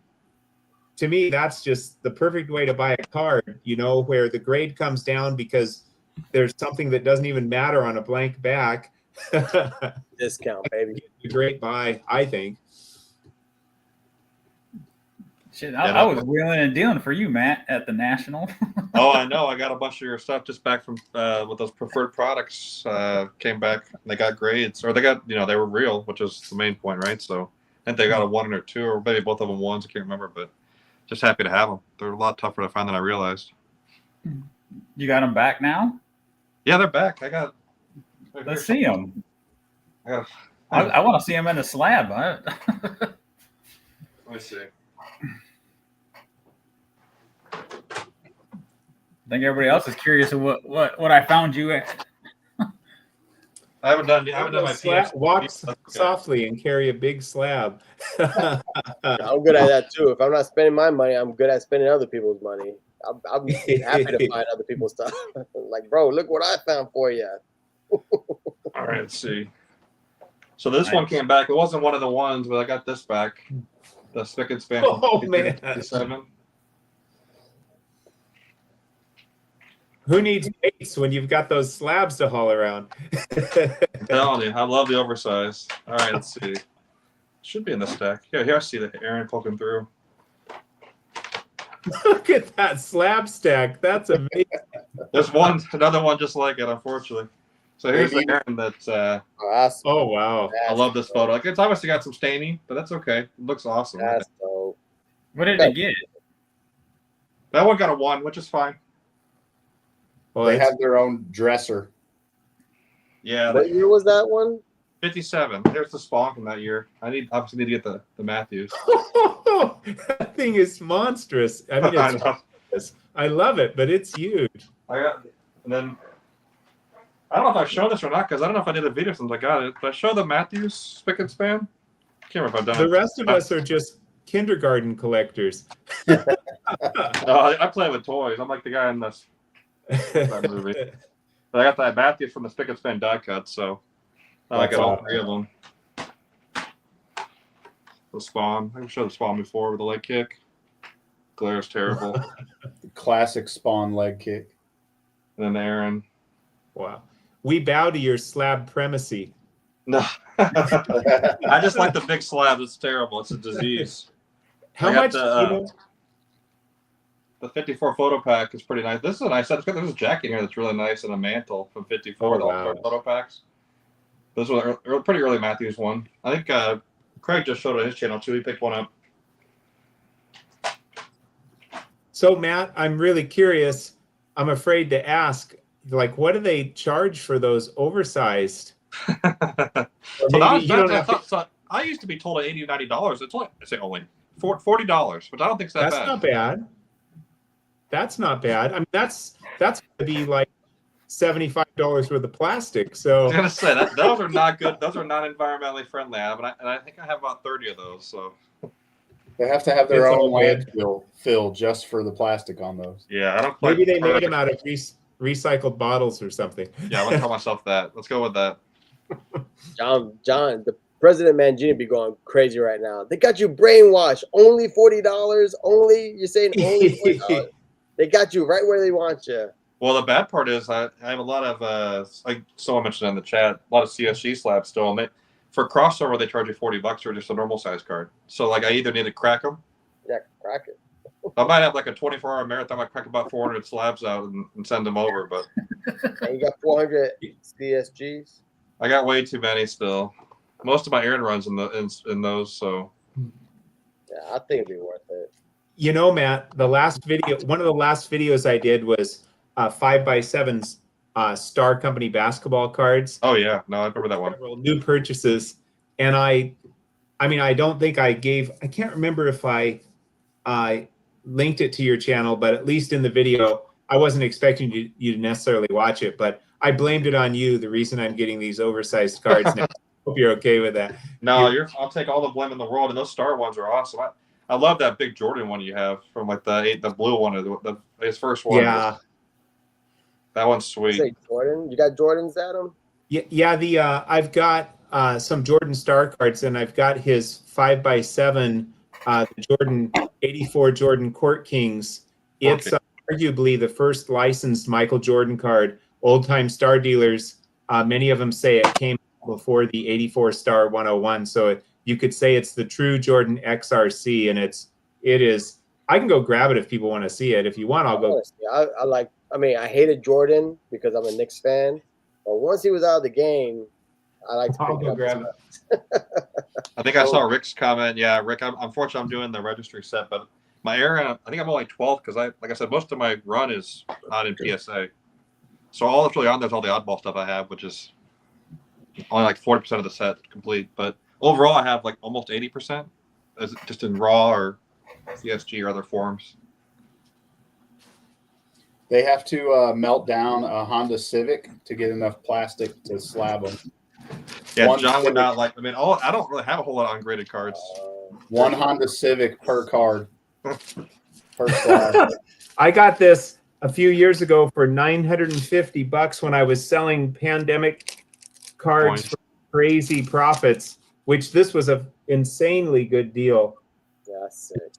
This Dang. is arguably the first licensed Michael Jordan card, the true XRC. Now, some people aren't into star cards, so they would basically just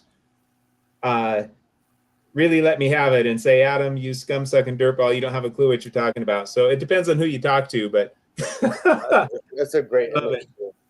I've seen that card. Yeah, I think Eric Those Back Pages agrees with you. He has that one in his background, some of his episodes, because he says the same thing. That's the first card. yeah, I know. I've texted Eric, and yeah, we're clubbies on this one. I'm glad I got it when I did. This thing's, it went way up recently, and I imagine it's probably backed off some. But one in this grade, this very exact grade, and I think mine has better eye appeal for sure, went for 7,500. But that was an outlier.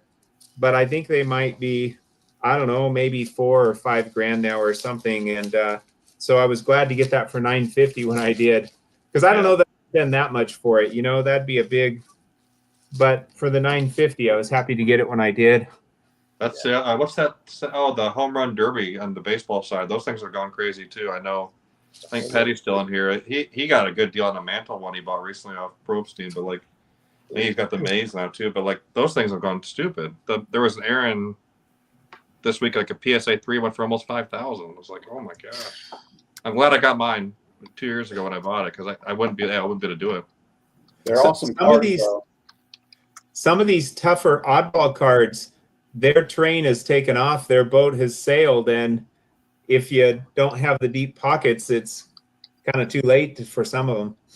Yeah, because I want the Matthews now, right? I wish I'd have thought to get it, go and just get it, just in case I decide to collect them one day. And it's going to be 4 figures now, even to get like a 3, probably. Wow.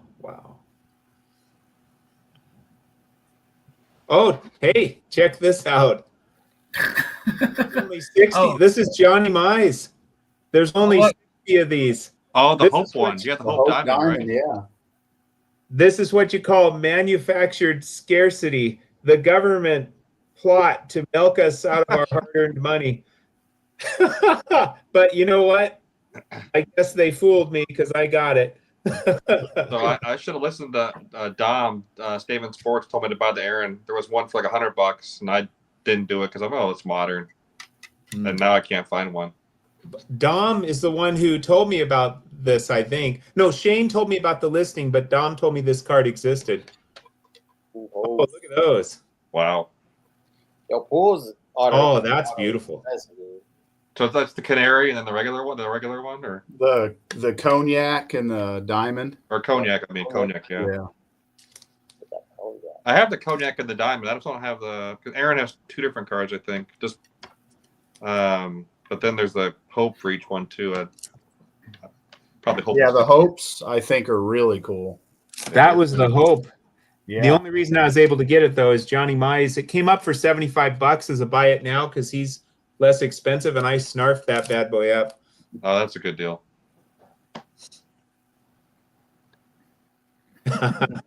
Yeah, you hooked me up, Dom, or you educated me. Inspired.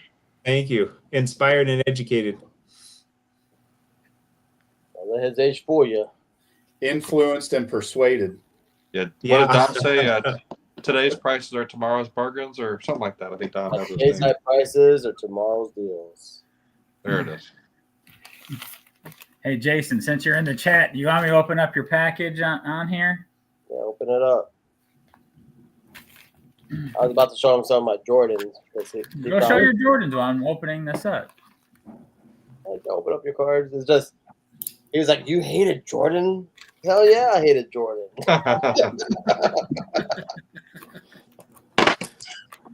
There's only one guy I hated more than Jordan. Reggie. Oh my gosh, bro! If I see Reggie today and I'm driving my car, I think I'll hit him. I hate Reggie Miller, dude. It was him, right? That was the answer, right? Yeah. Oh yeah. Like, what did he score? 8 points in a half second or something? First off, he pushed off. Let's get this clear. He pushed off. Reggie was bad about that. It was 8 seconds.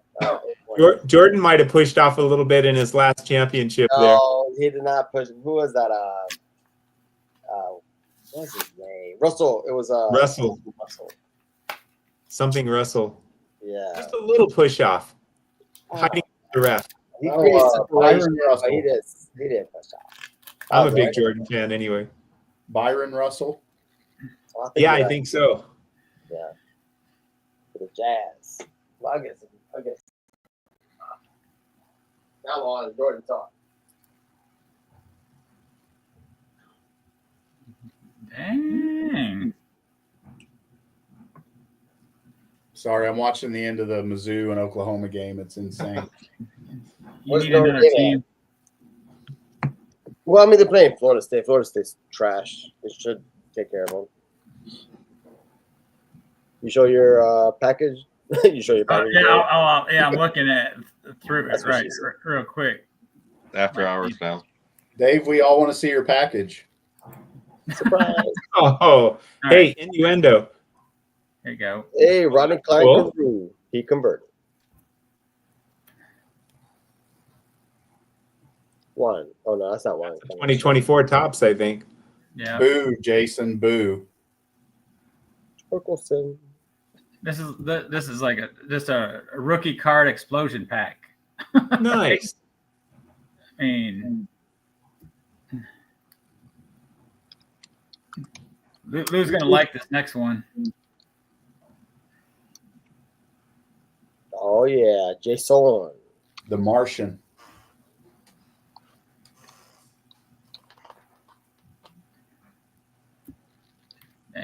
Dang, Jason, you hooked me right up, man. Awesome. Oh, there's more. I'm gonna go. This Stadium Club cards, though, man, just the imagery is just awesome. Man, the photography is phenomenal.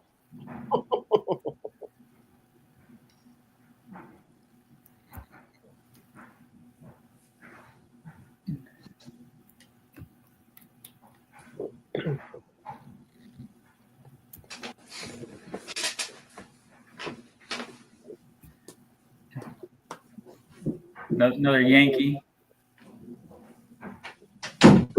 Arasa.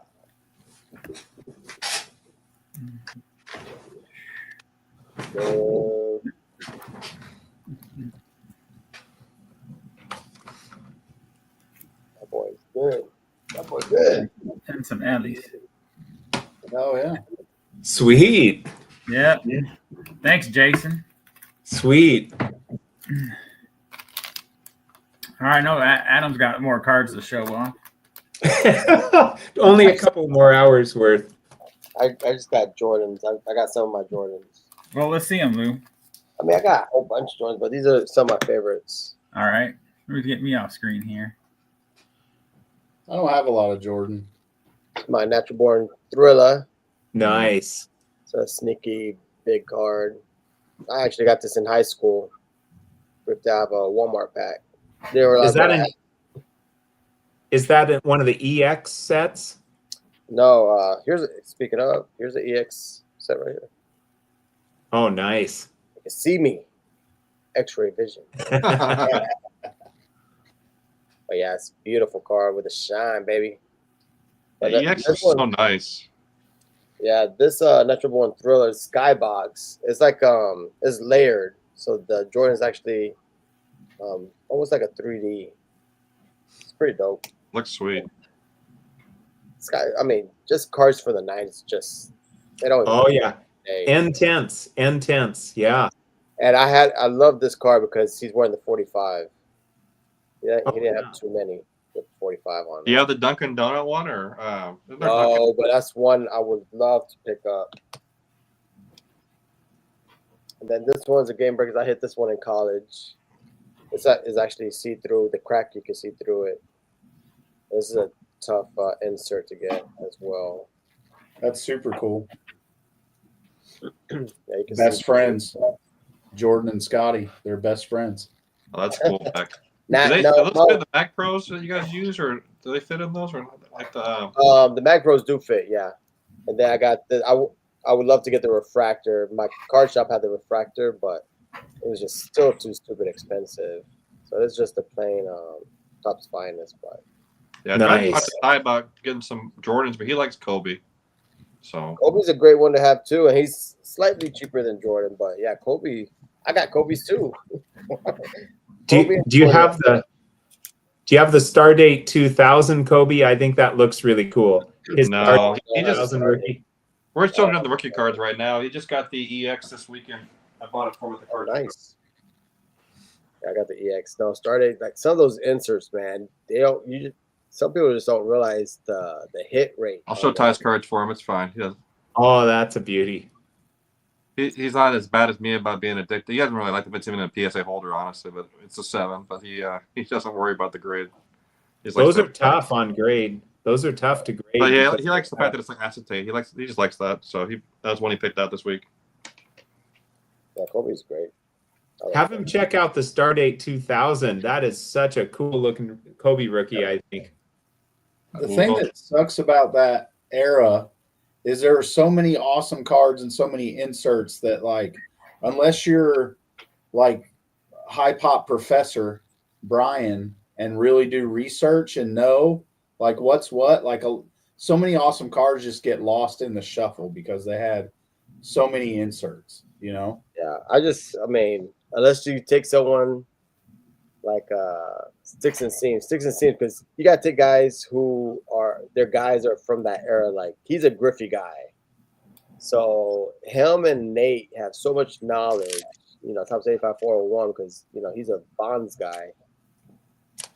I'll go through a box with Mike, Sticks and Seams, and I'm pulling cards. I'm like, this looks interesting. He's like, yeah, those things are like 1 out of 75 packs. That's a tough card. And even with a common, is worth just putting in your stack because the hit rates were so incredibly tough. Right. He has all that knowledge because he's a Griffey guy, so he knows the inserts, the sets. But my thing is, if it's from the '90s and it looks cool, put it in your stack. Yeah, me and too. you get lucky. I mean, that's how I get a lot of my inserts. That's why I just buy it because you like it. I mean, it's hard to argue, especially if you're value boxing it. I mean, you're not losing anything. How about this refractor? This thing is super tough. We're in the modern sanctuary. Got a renovation. Well, this is 97, so it's in the last millennium, so not too modern. Yeah, it's crazy. Yeah, I fell in love with this card, and I was like, man, I got to have one of these. Well, what I'm trying to do with Bonds is get some refractors I really like from each of his playing years. And then, I'm not going to try to get everything because some things are super expensive and really, really scarce. But basically over time, I'll get multiple refractors probably from each of his playing years. And then, if I find something that is even nice that I like, I'll just keep adding to that collection, maybe possibly sell a few things out of it, but probably keep almost everything. So I'm having fun doing that. It's a nice way to go. I'm not trying to get, it's a nice, my own type of completion, which is I just want some refractors I really like of his from, each of his playing years where he had refractors. And Bro, I could tell you this, Adam. one. I mean, if you're going to do refractors, 90s refractors just hit different. The refractors of today don't even compare. Shoot, that needs to go on a t-shirt. 90s refractors just hit different. I mean, it's just unbelievable the change. The top's grown. It's like they're not even trying anymore. 90s refractors are by far still the best. I think, and the Dufex that Pinnacle used to do, those are awesome too. I love those cards. The Starbursts, all that stuff, super sick. But the refractors, the thing is, I wish I was a Kobe guy back in the day, but the truth of the matter is that I was a Vince Carter guy. Vince Carter is still one of my favorites. He did things I've never seen before, dunking, 720 dunks, dunking with his arm in the rim. So I got a whole bunch of his rookie cards. But I I still don't peel. You know, like on the Topps Finest, they had the protective peel. I still don't peel those suckers off. I still, I buy it with it already off. I don't know. I just can't. I can't do it. I'd be afraid of screwing the card up. I know. But I like them all. Especially now, I as like long them as all we can on without. I like without peel because the peel takes away from the glorious shine. But this is one of my favorites right here. It's a 2006 black refractor, and I think it's just crazy, just stunning. Are those out of like 549, right? Is that the number? Oh yeah, you got it. It's out of 549, so super scarce. 549 is not that many, actually. No, I think that's that. Yeah, no, I wasn't being like rude. I was just saying. Oh, I know you weren't. I think for today, I can sort of see how, okay, there's only 99 of these, but then again, there's a bazillion parallels that are or serial numbers, but numbered. But back in 2006, I don't think there were that many parallels. Not all that got opened, and then some of it now is like bricked, probably, right? Whatever. Yeah. Well, and it's like the Donruss Elites in '91 were out of 10,000. 10,000, yeah. Those were stupid hard to pull. I had never pulled one. And I No, opened a lot of boxes. Nope. I got the blue to go with it. And this blue is really tough. It's not serial numbered, but you just don't see the blue refractors very often. So maybe someone's out there hoarding them. Or Lou, are you hoarding these blue refractors? Shoot, nah. I gotta. There's so much I want, but I gotta stay focused on the few PCs that I have. I can't go bananas with that. Right. Especially when you see like Shoebox Legends and Dylan has gone down that rabbit hole. The Shoebox, I like his take on a whole bunch of, he finds like neat ways to collect. I forgot what his latest, like he's doing like the highest OPS or something like that, or it's just highest war. He's calling them warlords.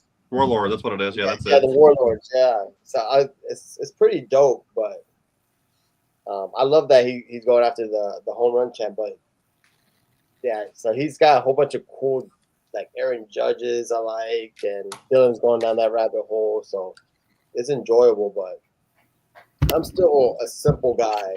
I got to keep it simple because if I start going down these rainbows, I chased one rainbow when Glaber came up, and it was fun, but I can't continue doing that. I mean, there's just so many freaking cards out there.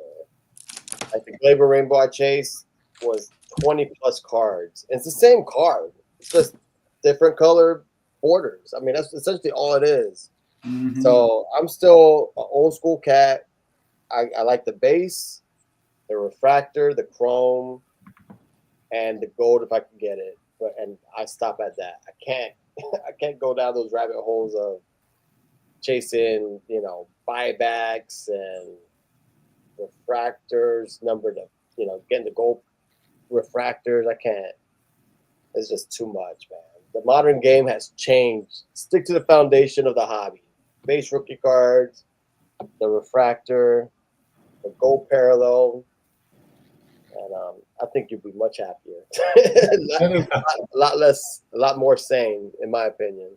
Instead of having so many parallels, like just make a few parallels and make them really cool. Yeah, I mean, go back to the old school, man. I mean, when they did the refractor was cool.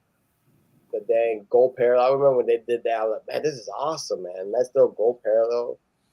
But keep some of the favorites. I mean, I know everyone loves those Independence Day parallels. I think they're numbered like 76. The Mother's Day, Father's Day is cool. But that's still gimmicky. But like once they started doing like taco fractors and the Halloween stuff with like skeletons in the background, Easter egg, I'm like, this is just... it's not even cool. Like baseball cards are cool, and I'm looking at this and like, this isn't cool. Even the pink refractors, like when when they started putting pink refractors, I'm like, who wants a pink refractor? Then you get them like, oh, these are actually kind of nice looking. They're actually pretty cool. The softer side of blue. Yeah, but I don't know. I was at a show and I saw like the Easter egg judge. I'm like, this is, I don't know. It's like eggs in the background, and like I don't need all that. You know, Lou, like for modern, I'm trying to keep it tight so I'm not collecting too much, but mostly I'm collecting serial numbered. They're not all serial numbered, but mostly serial numbered variations of Judge's 2022 Topps card from the year that he, hit the 62 home runs. And so I'm having a blast getting all these variations. I'm up to 54 out of 62 now, and a lot of them are pretty low serial numbered. I've got a few new ones I need to show off at some point. So, I'll love that's a lot of fun, but that's it. Like, I'm not going to be doing his 2020. I do have his Independence Day from 2023, but I'm not going to be doing all of his 2023s and 2024s. And then the only other thing I really do that's kind of modern are the Bonds refractors. And okay, well, maybe I'm going to get sucked in more and more. But these, I have been going after some of these gilded. The gilded is great. I love their autograph set. And there's the two teddies, just like Gronkowski said at the Super Bowl. 2 teddies. I was going. What did you say, Adam? 2 what? A handful of I might be teddies. delirious. I need some sleep. I'm like, what'd you say? 2 what? I didn't drink that much bourbon. But pretty much sticking with the guild, some of the gilded and 2022 variations, 2022 parallels of Judge's base card, and I'm having a blast with that. And then, Barry Bonds is, new-ish. I mean, he goes from 1986 for me up to like 2007. So that's, some of those are newer, but I'm trying to keep it pretty much to that. I'm not going to go after, everything that's new and glittery. Oh yeah, don't get me wrong.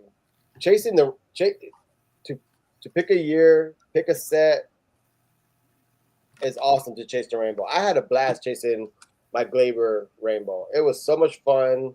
Always, but I couldn't imagine being like a Shohei player collector or a Mike Trout player collector or a Freddie Freeman player collector, because I mean, Freddie Freeman's rookie card is in 2010. I can only imagine how many cards he has between 20 different top sets, not including the optics and the Donrusses that are not licensed. But I mean, every set of tops, I can understand maybe one, like if Topps Update had all the parallels, but Top Series 1 has all the parallels. Top Series 2 has all the parallels. Update has all these parallels. Stadium Club has parallels. It's like, God, it's just exhausting. Like, I think Ellie De La Cruz has something like 60-something rookie cards this year. Yeah, Like, I remember in '89 thinking King Griffey Jr. had a lot. Yeah. It's insane. Yeah, you start thinking about it, like 83, you're like, man, the card war. Gwynn has a couple, Rip They have 3. Yeah. They have 3 rookie cards. Yeah, they have so many. But now What I like about the Judges, though, is I've got enough now where, I've kind of slowed down and I for the most part, I'll wait until I get what I think is a solid buy or a good buy, unless I really want something that I'm willing to overpay a bit. But, I'm kind of slowing down on those Judges and just, they're not coming around as much. So that makes it nice, because really I was putting a lot of my funds into those Judges for a while, and it's kind of nice that that's sort of slowing down and I can just pick one up every now and then and keep plugging away at that collection. I'm glad it's slowing down too, Adam, because I'm tired of you judging me. Yeah, but you need to be judged. I do. I just Adam, were you rooting against him this year? Because obviously it won't be kind of a mess if he broke his record again, right? If he broke his own record yet. Shane and Dylan and I were all like, no, it was like hit 61, maybe 62, not 63, because I'm all invested in 2022. That's what I mean. Yeah, you'd start all over again, right? Yeah. What did he finish at? 58 this year? 58, I believe. Yeah. Now, did he get the MVP yet, or does that come out later? I think it comes out later. They're doing Rookie of the Year. I know Luis Gil got American Rookie of the Year.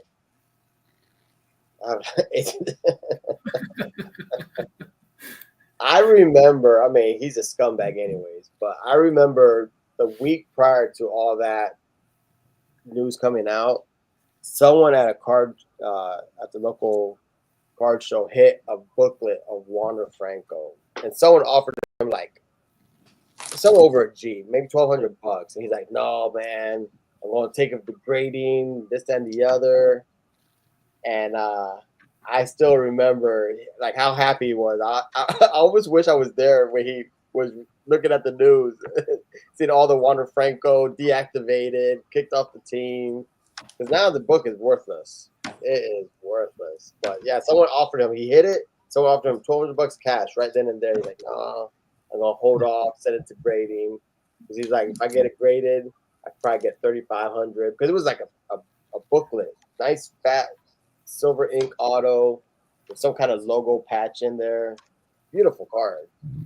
And now I think it's probably $5. It's probably worth what it is in cardboard. It's one of the reasons why I don't collect modern anymore. It's tough, man. It's like, So at the National last year, in Chicago, when Dylan and Adam of Splendid Sports was up there with, I can't remember who they were up on stage with, and Adam gave my son 2 slabbed cards, and one of them was a Wander Franco. And then that thing broke out. Then he was like, "I feel so bad for giving your son a car." that's funny. I got another veteran to show in a Gem Mint 4, his Topps rookie. His Topps rookie. His first Topps card. First Topps card. FTC designator in the Beckett for that one.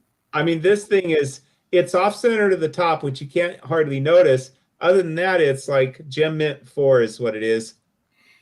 His Bowman it's pretty expensive, but I think it's because he's number 1 in the set. So yeah, it is.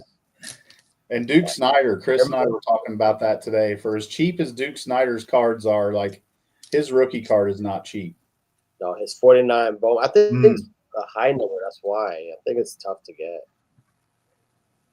But yeah, if somebody Duke, wanted to, all those 49 Bowmans, man, are sick, dude. Bill Hodges is in there too.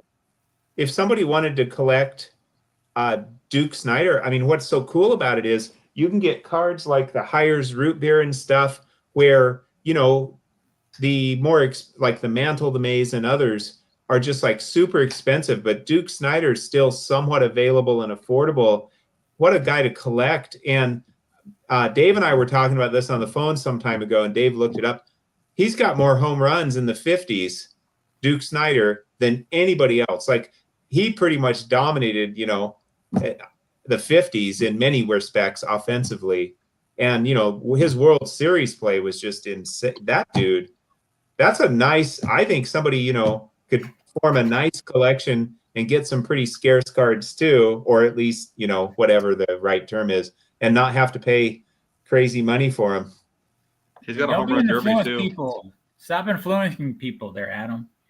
What's that? Stop influencing people. Yeah. Here's another one of my pickups. Oh, sweet. I like the bright yellow. Yes. That's a Gem Mint 1.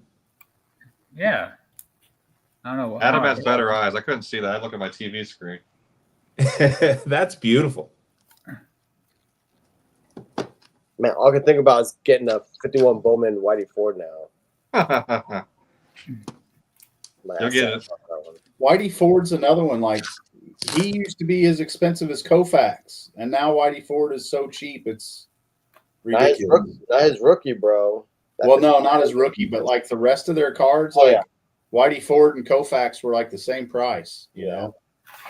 Yeah, that 51 Bowman is tough, man. The Nelly I got this.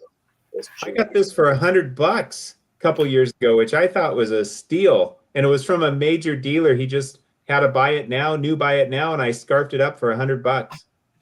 That's because it's a 3. Dealers don't want 3s. They like 5. This is a vintage greatness 3 right here. Hell yeah. That's the best looking 3 out. Look at that thing, man. Nice little diamond cut to it. I love the diamond. My Manoso has a nice little diamond cut. I'd take it. Diamonds. It just adds to the 52. Gil Hodges, yeah, that's true. I like Gil Hodges. Fellas, I'm going to have to jump off of here.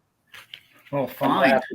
I need to catch the Mizzou game before it'll be over at midnight on DVR now. Navy beat my Bulls today. Who? Navy. They beat the Bulls.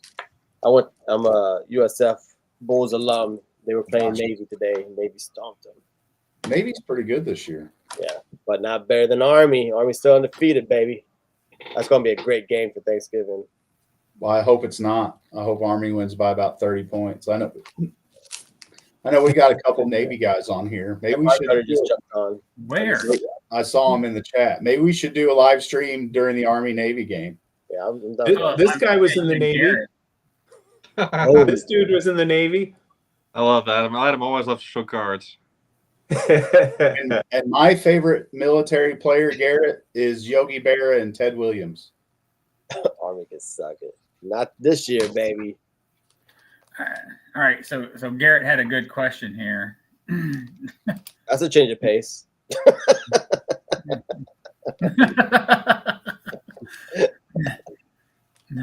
Yeah, I just gave mine, Yogi Berra and Ted Williams. Okay. You know mine. Mine is Clemente, baby. Marine. Roberto Clemente. Yeah. I'm always heard about that. I gotta say, Spawn. Jackie.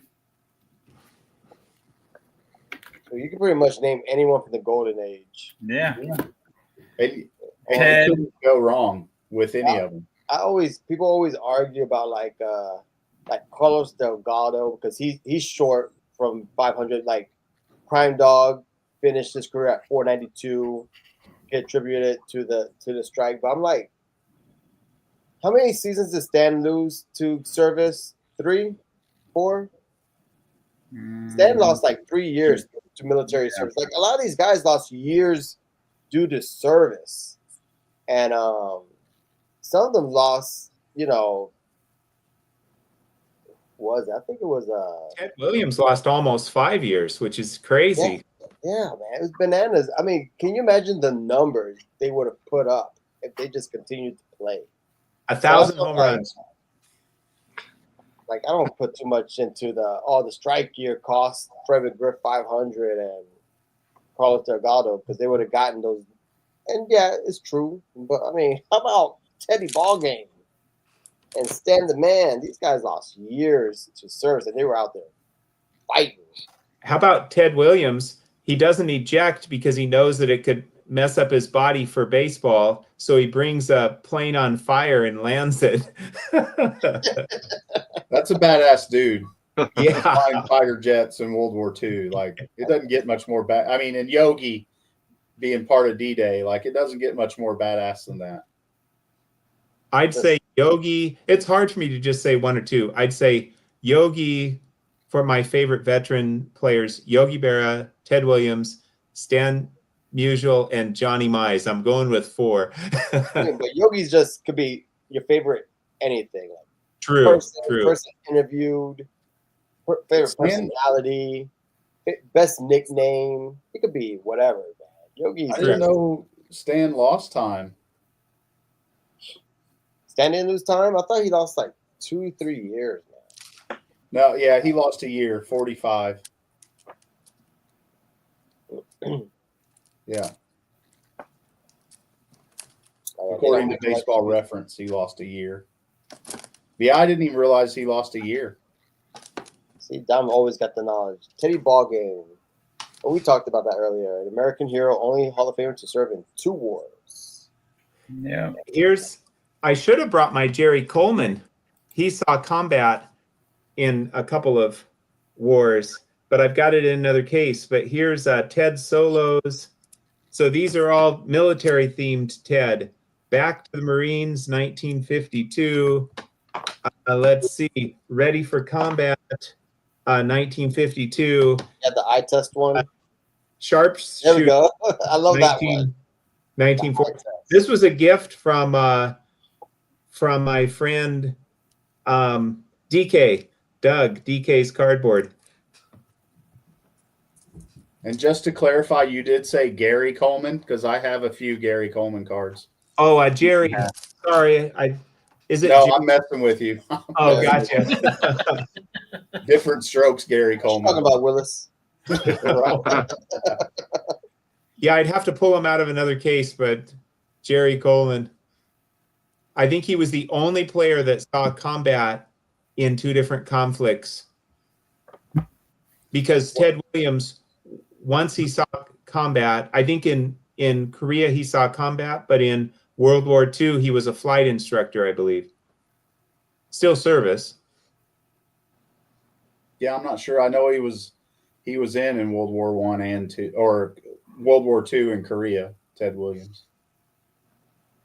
All right, beautiful people. It's 11:35 over here. I got early morning, All right. so it was fun. I'm going to Appreciate your bounce through service. with Lou.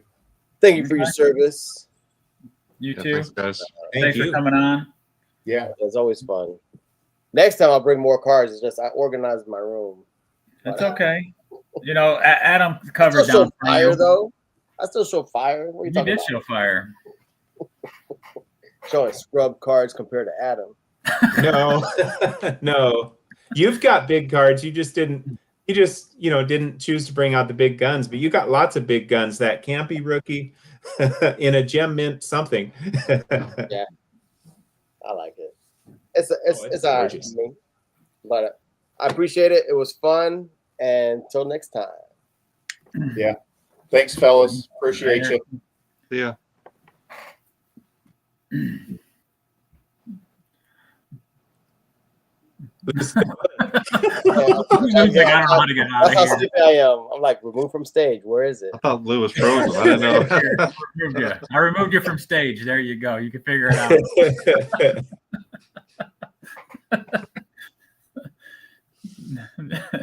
What else, Adam? Matt, like you've been ordering some like Eddie stuff. So like, what did you get in? A few things. Not Aldi served, but this is the Bill and Bob postcard. Nice. Craig has one of these too. I kind of told him to get one of these when I saw one maybe like, I don't know, 6 or 8 months ago. He picked up before Strongsville, but then I found this one recently out there as well, so I grabbed it. Let's see. Are those like scarce? Eddie's is Eddie's has the highest population of anybody. Okay. I still don't have the Aaron. I have the Spawn, but I don't have it over here because it's not SGC. This just came in. Mine got turned down by PSA, so I had to buy one off the eBay. So they said mine was too big. This is the Damachi. It's from Canada from '73. Okay. Came out of a magazine, so. Are you gonna go after the first Sports Illustrated with Matthews on the cover? Yeah, I'm gonna have to get a copy of maybe like that one. I may actually get a holder, like maybe like a CGC. They grade them, so like maybe a 4 or 5. I don't know, somewhere. That's kind of what I'm targeting. That's what I found off that Bazooka thing. It's got Matthews and Maddox on it from '89. It's way past playing day for Matthews, but Matthews is on here, and then Tony Oliva. I'm not sure if Dukes is still here. Bunch of '80s guys, but yeah, Eddie Matthews is up top, so it's kind of a twofer for me. That's cool. But way past playing days. Let's see. Oh, this came back. These are pretty tough. But there's only 2 of these graded. It's not Matthews, but I got it back from. This was my PSA order 2. This is a Dixie Lid Premium from 50. Oh wow. So was that at the bottom of the Dixie Lid box or something? No, if you set it 10 or 20 of the Dixie lids, you got a premium. Oh wow. So the little ice cream lids. So there's aren't a ton of these out there, I don't think. But I mean, it's stained really bad. I'm not sure if they actually package with more ice cream or what. Mine's got some staining all over the bottom. But you got a 1 MK. But and then $100 for the plastic. Nice. Teasing, but let's see. So I had to change the way I organize my cards because of. I got one of these. Adam, do you have these? The 55 All American? I'm not sure if you have like. Doesn't Lopat? Do you have one for Lopat? I have the Lopat that you gave me, I believe. I thought so. That's what I was. Yeah.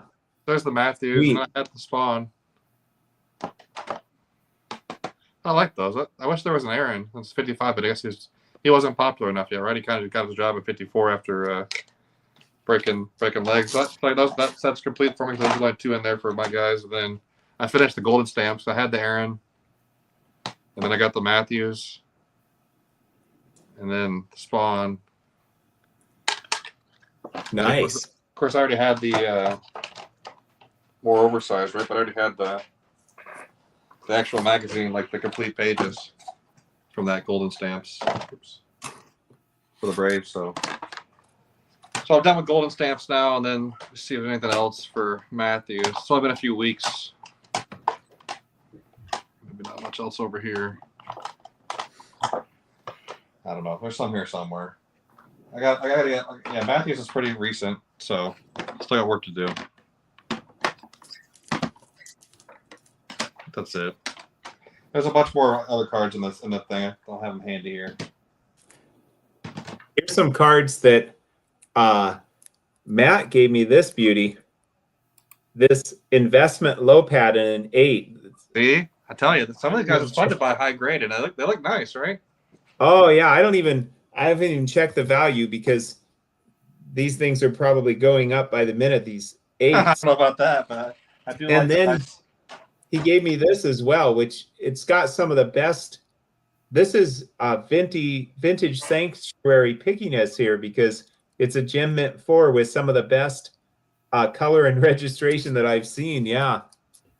And then he hooked me up with this. Matt hooked me up because he told me it was on, I think it was Facebook, and I managed to somehow, or whatever it was on, I managed to somehow get on there and eventually hook up with the guy and buy this. The beveled corners, they say they beveled the corners to fit them in the bread bag. So how cool is this? Yeah, I'm super stoked to have this. Yeah, I was hoping to influence some oddball purchases. I tried with John with the oversized. I think he abandoned ship. I think he likes the standard size cards for his case, right? So.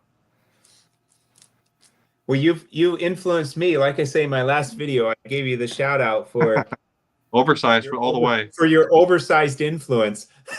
Yeah. No, I mean I love the over. I don't know. I could have all oversized if it wasn't for some of the. There's a few cards I like that aren't, but I could do exclusive oversized and be just fine. Well, I think you helped me change my tune, Matt. I mean, because I used to think, I mean, oversized. I mean, I could appreciate them. You know, they're cool looking and stuff. But I used to think, yeah, but they're just space hogs. And now I'm like, you know, I get an oversized card like this, and I'm like, this thing is just awesome. So yeah, no, I like them. I actually organized my stuff recently. Now I've got it all destroyed again, but yeah. So. I'm waiting for the day Matt opens the drawer and the bottom falls out. Oh, there's the milk dud. I think you showed a milk dud, right? Yeah. They're in milk dud. Spawn and obviously Matthews didn't play in 71, so I guess I'm done with that set. But I really like the oversized. Oh, jeez. His slabs make serious noise. Those monster slabs. But these are great, Ed. I don't know. I have way too many of these, but I can look at these for days. The images are way better. Everything's huge, right? I don't know. Heck yeah. Heck yeah. I guess I got this Matthews just this week. This is I had the Aaron's already. This is the challenge the Yankees. Sorry, Adam. I know you're a Yankee guy. Oh, that's okay. But so Matthews is in both years of that too. And then now I'm getting, oh my goodness.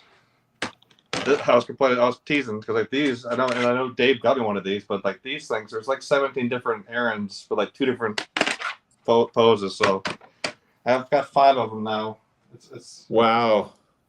yeah, it's a journey. So I'm down to like 100 errands I need, but like 40 of those are like just those and the coins, other coins, the bottle caps. So it's not a whole lot of variety left. So I'm down to get the nitty gritty. Wow. Wow. But it's focus. Focus helps because, yeah, to your point, like if you're all over the place, it's hard otherwise, right? So I don't know. I think like people like Shane, I don't know how he does it. I have limited eBay searches. It makes it easier. 3 players. 3 players, then Ben Franklin. But Oh well, no, you got Maddox also. So Maddox may have to go. I'm decided on Maddox. I may only do 87 and 96, and then sell off the newer stuff. I just because completionist. I mean, I know I can get all the 101, so I don't want to like my brain freaks out. But I like the J Publishing. These are a cheap way to collect. I'm not sure who else still on here looking, but like I got Don was in here. I know he likes these too. But like these are really affordable. That was one of the. I only got one of the Matthews so far, but those are really nice. One for Don. I like it. I like it when they put those kind of little plastic vertical and horizontal kind of Inserts. Yeah. ridges in there to keep it from just floating around. I like that. Yeah, they've done that recently with the new one. These used to not be that. So I have some that are all over the place, like floating. So yeah, I like them too, like that way, where they don't move around, right? You know, the Adobe's got those too, which keeps it moving around. Yeah, I still need that one. I'm down to 4 more Aaron from the 50s. That's one of them's that with tab hires one day.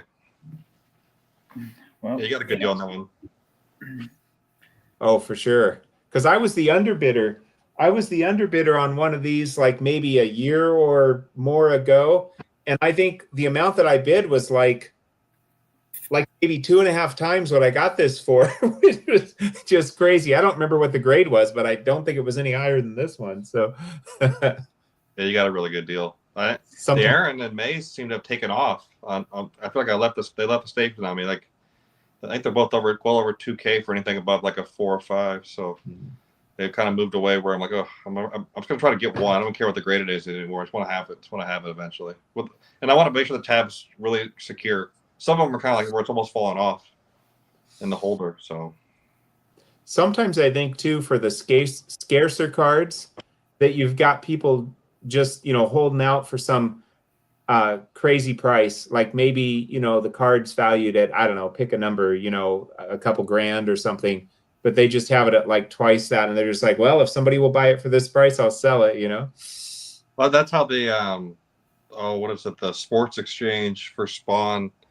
Someone got the 10 for like it's the miniature version, the W602, and he has 100 grand on there. I'm like, I'm never gonna, like, no one's gonna pay that, right? So I'll keep looking for. I want to hope like a 1 or 2 pops up, right? But there aren't that many of them out there. And then same thing. There's the gentleman was on with Theo, the guy that has all the maze collection. That's really, really good. The #1 maze collection on PSA.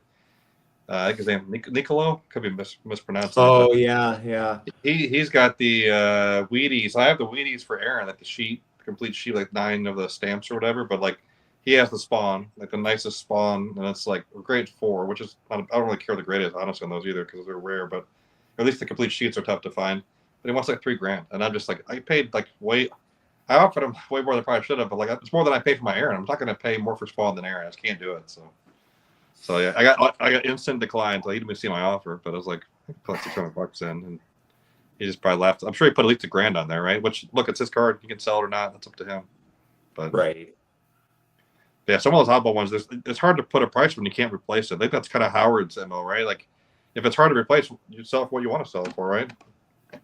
Or it'll sit there forever. One of the two. Yeah. True. Do you do any of the cons, Adam? I don't know if you have any players that go that far. I don't. I like those bright colors on there. The red, like the yellow, like the ones in like the later 60s are really nice. Oh yeah, who could I get in there that would be somebody that I'm kind of collecting? That's the tough part. You don't really collect because it's kind of a. I mean, obviously, I think Mantle's got to be in there, right? That's probably Mantle cons or Maze, but I don't know. Clemente? Do you have any Clemente? You don't do Clemente, right? No, and I mean, I like Clemente. It was what Lou was saying about trying to focus. keep Yeah. some sort of a focus. So it's like Mantle, Maze, Mize. Hey, that's easy to remember. And usual, I go for M's, I guess. Yeah. Obi, oh, that's a D. Anyway, you know, Barra, you got Barra in there too, right? certain Yeah. players, yeah. Yankee contributors. With the Yankee contributors, a lot of times I'll just look to get, you know, maybe one of their cards that I like. But for the big three pitchers, Lopat, Rashi, and Reynolds, I've been going after, you know, getting lots of their cards. Like, I mean, this thing is just insanely nice. So anyway, you know, trying to have some sort of boundaries just to keep me from being all over the place. Yep. Yeah. And Dave, you were showing a post serial, I think, a minute ago. Not sure if we got to see it or not. If you did, I'm not sure if it went solo mode or not. No, it's the 61. So I love the post serial cards. Nice. Yeah, I missed out on the, I think it was a 62 or maybe 61 thing, but it was the perforated edges. Yeah, so 61's got perforated and hand cut, and then 62, if he's in there, they should have a U.S. and a Canadian version, and then the Canadian has a perforated and hand cut too, which is okay. Yeah, I've seen the Canadian ones. I got some of those in my save search. Those are a little bit more pricey. bazookas too. You gotta go to the bazookas. I love all the bazookas. I know. Like I saw that one that Don put on the Discord, the 59 one where he's holding the bat, that bazooka. Oh yeah, that's like the one he's searching for. Yeah, it's showing me that he was looking for the. Like I was like, really? Like, no, I'm looking for it. Yeah, you're going for a lot of the. They're really nice. Yeah, I'm going after Drysdale. Nice. Yeah. You know, so there's one piece in this. There's the 59 bazooka Aarons, but yeah, Oh. they're great. Dave found this one for me too, the yellow one in Cleveland this year, right? So, and I'm very happy to get that. It's authentic, but I don't care. It's cut actually really, really nicely. So Awesome. This postcard right here, oh yeah, that was the one you're showing me. right? Because this top piece is a tab, right? And there's one graded on eBay, and they want $200 for it. And I've Google searched it, and it's like there's only one image that popped up for eBay sale. That's it. So I think they're scarce, and I ended up lucking out when I bought this binder full of stuff. Awesome. Can't beat that. No, Are you going to send it in for grading, you think, or just leave it raw? I don't send cards in for grading. You know, if I did, I'd probably bring it to the National next year. You know, give it to SGC and let them do it. But you know, I buy graded cards. I don't grade cards. So yeah, It's a racket. It's definitely. I don't know. There's a lot of good specials right now though on PSA. They have their holiday specials out, so I think they're like $16 for 50s through 70s right now for the next week or so. So they're doing specials every few days. How long does it take to get them back these days from PSA? Yeah, this order that the oversized one I sent in the end of August and just got it back last week. So okay, so like 2 couple months. months. And then, but I got some on ComC that I sent in mid-August, via ComC, and they're still not back yet. I have 3 more cards to get back, so 2 to 3 months, somewhere in that range. But I'm doing like value stuff. I'm not doing like the high-end, quick turnaround. So just afraid to put on my higher like the rookie cards. Just afraid to put some of the stuff in the mail like that. Like I want to get my home run derby crossed over, but I just afraid to put that in the mail. I don't know. which one? The home run derby. It's an SGC, but I don't know. I have a lot more cards I need to cross before I need to worry about crossing the big ones. But Yeah. the problem is the price will go up more on the the big ones, I guess, in theory, in terms of what they charge. Okay. Well, I'm gonna close out the live right now and stuff since it's about midnight here, 11 o'clock your time, and Yep. you know what, 9 o'clock your time, Adam. Only 9 o'clock. We're just getting going. Did you have dinner, Adam? Oh, there you go. Killed it. How about this dude? Nice pair of teddies again. Yeah, 2 teddies. Woohoo!